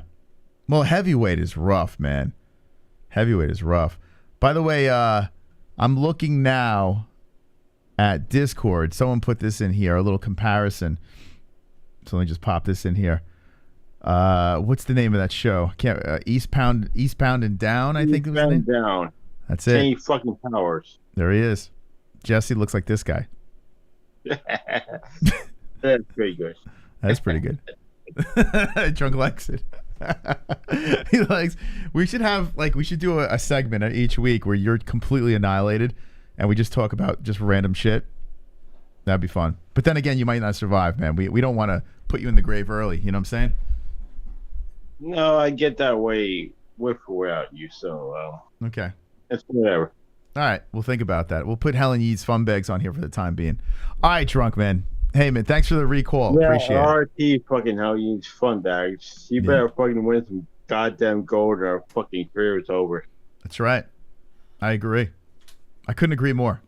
All right, thank you, Drunk. Yep. Later, son. Okay, that was Junk calling him. That's because B-Man threw in the extra time. This is MMA-Holes After Hours, like Carl Gray said in the chat. All right. Jess, what do you think about this? Hold on. I showed the people in the Discord, but what do you think about this? Looks great, Is that pretty accurate? Mm-hmm. Yeah? You like it? Yep. Okay, Jesse likes it. Jesse likes it. The part of the show where we just talk about random shit. So if you're just jumping in, we discussed the entire card. We talked about UFC 271. We've rolled into our theories. We both agree that Izzy won that fight. The poll's still up there. 38% say Rob won. 62 says Izzy. I think the debate's over. Even people that aren't even the biggest Izzy fans are calling the show and saying, hey, Izzy won. Like, I don't know what the debate is, so let's just wrap that up and move on, okay? And the good thing is I don't see Rob, like, prancing around social media and yelling and screaming and shit like that. He thought he won, and that's fine, but he didn't, so we move on. Now I'm stuck here, Jess. Look at this. What's that about? I don't know. Discord. All right. This is what I'm going to do. We got two people. Well, one person didn't call yet, so we'll let this one come in, and then we'll take the other one and call it a night.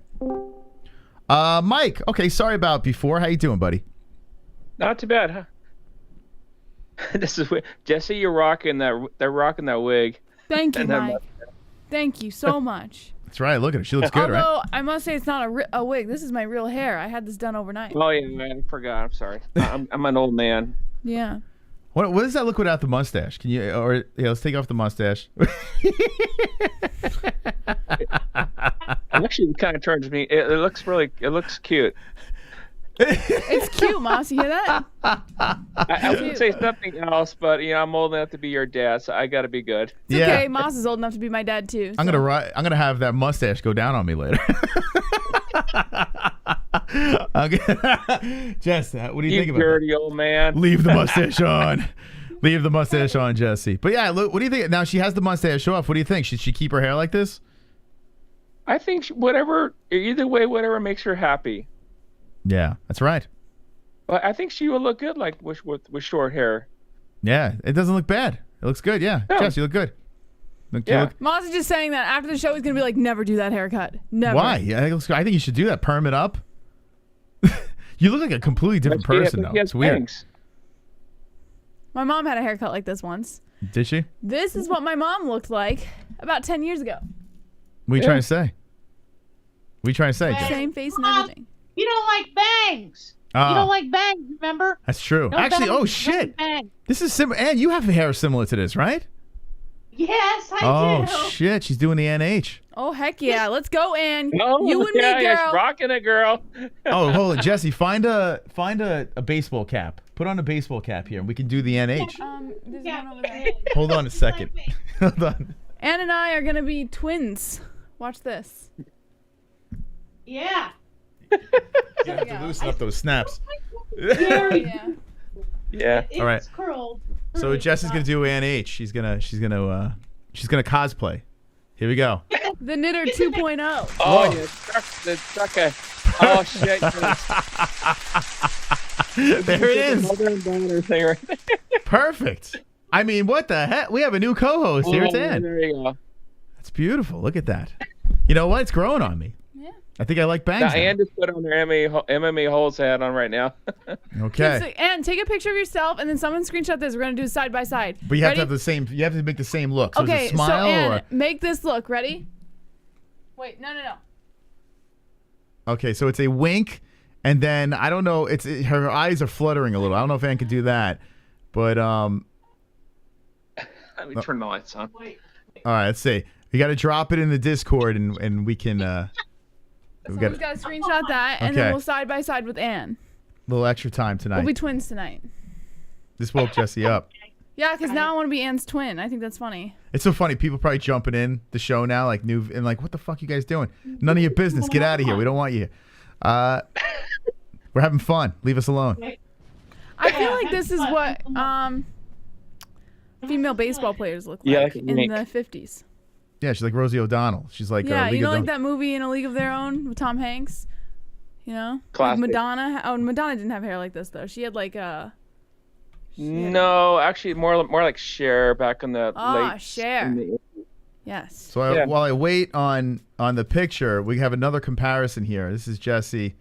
Wow, and Howard Stern, a young Howard Stern. That's pretty funny. I was like, wait, who is that? That is actually a young Howard Stern. It's beautiful. Wow. Yeah. I'm gonna have sex with Howard Stern tonight. It's gonna be great. My idol. It's amazing. Oh, my hair's all messed up. Excuse me. So amazing. Look what B-Man spent money on. Wonderful, wonderful. Tropic Tom coming in. Moss likes the new hair because maybe people will stop asking him about his daughter. Yes. Yes, I love it. It's quite the look. It looks so hot. Yeah, she just got that. She's gonna send that in. Okay. Put it on the Discord. Did someone screenshot? Or here, I'll go in and screenshot right now. I got it. No, Jess, you gotta make the puss. Yeah, I'm gonna screenshot the face. No, just make the face again. No. And I'm gonna put you side by side. Oh, okay, yeah, that works. I'm just gonna put you side by side. I got this. It's a good idea. I got it under control. Okay, did you put it in the Discord? She's getting there. I'm getting there. She's 35 years old. She's going a little bit slower. Mike, you have any special plans for her 56th birthday? Valentine's Day, Moss. I don't just take her out. I got a job coming up on Wednesday, and just take her out for her birthday. You know, maybe take her to McDonald's or Taco Bell. Nice. Oh, it's odd. That's a good day right there. I can dig that. Yeah. Yeah. One thing too, I'm not gonna count my chickens before I hatch. I can't say the name of this company, but at the ELECMA work, I'll get all the contracts in the state of Oregon, and it is a fairly large corporation. It's like 40 stores. Really? So yes, I'm not gonna hold my breath yet, but I'm hoping for it. Oh, that's awesome. That's great. I hope that works Yeah. out, man. That's awesome. Yeah, me too. So Good for you, man. Chasing that dream, Yeah. living the American dream. yeah, I'm getting there. And there's one that when we come out today, it's about probably like a 5-minute drive away from my house, and it's like a couple blocks away where my old man used to live. This house is just completely effed up. It'd be like an all day thing. It's probably at least 9 hours worth of work. So other than that, it's Wow. going okay. Good stuff, man. Hey, I'm It glad could be to hear. worse. It could be better. You know, Yeah. can't bitch and moan. Better than living on the streets. Yeah, one day at a time. That's it, you know. And Yeah. Other than that, that's how you gotta take it. It's tough, man. It's definitely tough but it's rewarding, right? I mean, when things start coming do together. what you want and be your own boss and do the best you can. If someone doesn't like it, just tell them to fuck off. That's it. I started grinding my teeth when I tried to be my own man, and now I have no teeth, Mike. So hopefully you don't do what I do and stress out and grind your I got teeth one down. fake tooth. Oh, do you? No, we'll be Yeah. grinding buddies. So Ann and I will be perm buddies, and you and Mike Gage can be sleep apnea buddies. Yeah, we can have sleep. We can have big oxygen masks while we sleep. I think Well, Ann says I wake up the dead. Really? Oh man, maybe you do have that. Oh, that's crazy.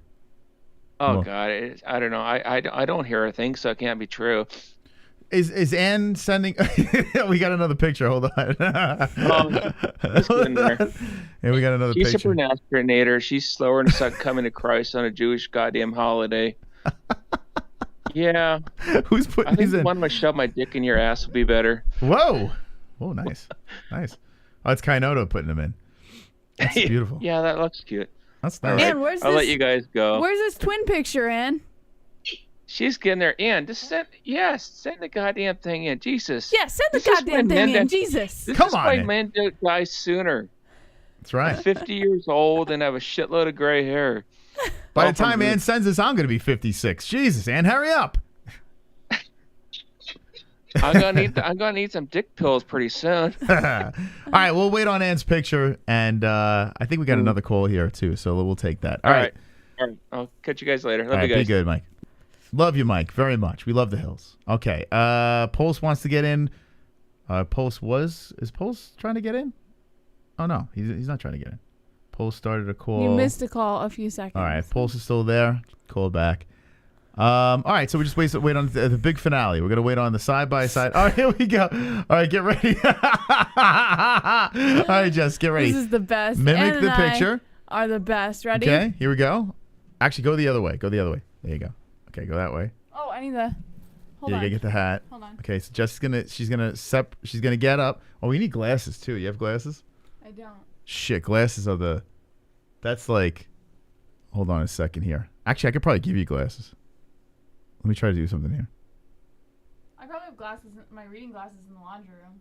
You got them? You have them accessible? I mean, this is very important. Be back. It's important. All right, so while Jessie gets her glasses, the big finale, courtesy of B-Man, coming in with a $25 donation. Fuck it, man. We're just having a little fun. After hours time. I mean, it doesn't get any better than this, right? Intimate time with the Holes. Intimate Holes. Should do a segment. Then again, Fuko Friday's kind of like, I mean, you know, that's pretty loosey-goosey. Pretty much. Thank you, B-Man. Thank you. Okay, here we go. Jesse's got glasses. We're gonna... What a finale to the show. This is amazing. Okay, Jesse's got the glasses. Yeah. Okay. Wait. All right, see if she can mimic the look. This is all right. So now Jesse and Ann H. Okay, here we go. Oh my God, it is going down right now. Ann H. They both have the MMA-Holes hat on, and they are twinning. Let's go! My God, look at that. It's a beautiful thing. Wonderful, wonderful. I think it's pretty good, Moss. That's amazing. All right, Jess, take us out of here. All right. Thank you guys so much for joining us. Thank you to our sponsors, Headrush, Headrush, MyBookie.ag, Sheath, and ESPN Plus, and Undisputed Belts. Promo code MMA-Holes. It's MMAHOLES for all of your discounts on all of your favorite products. We will be live again on Wednesday night at 9 p.m. Eastern Time with a guest, hopefully. So make sure you hit the subscribe, hit the notification bell, hit the like button. As always, don't be an a-hole, be an MMA-Hole.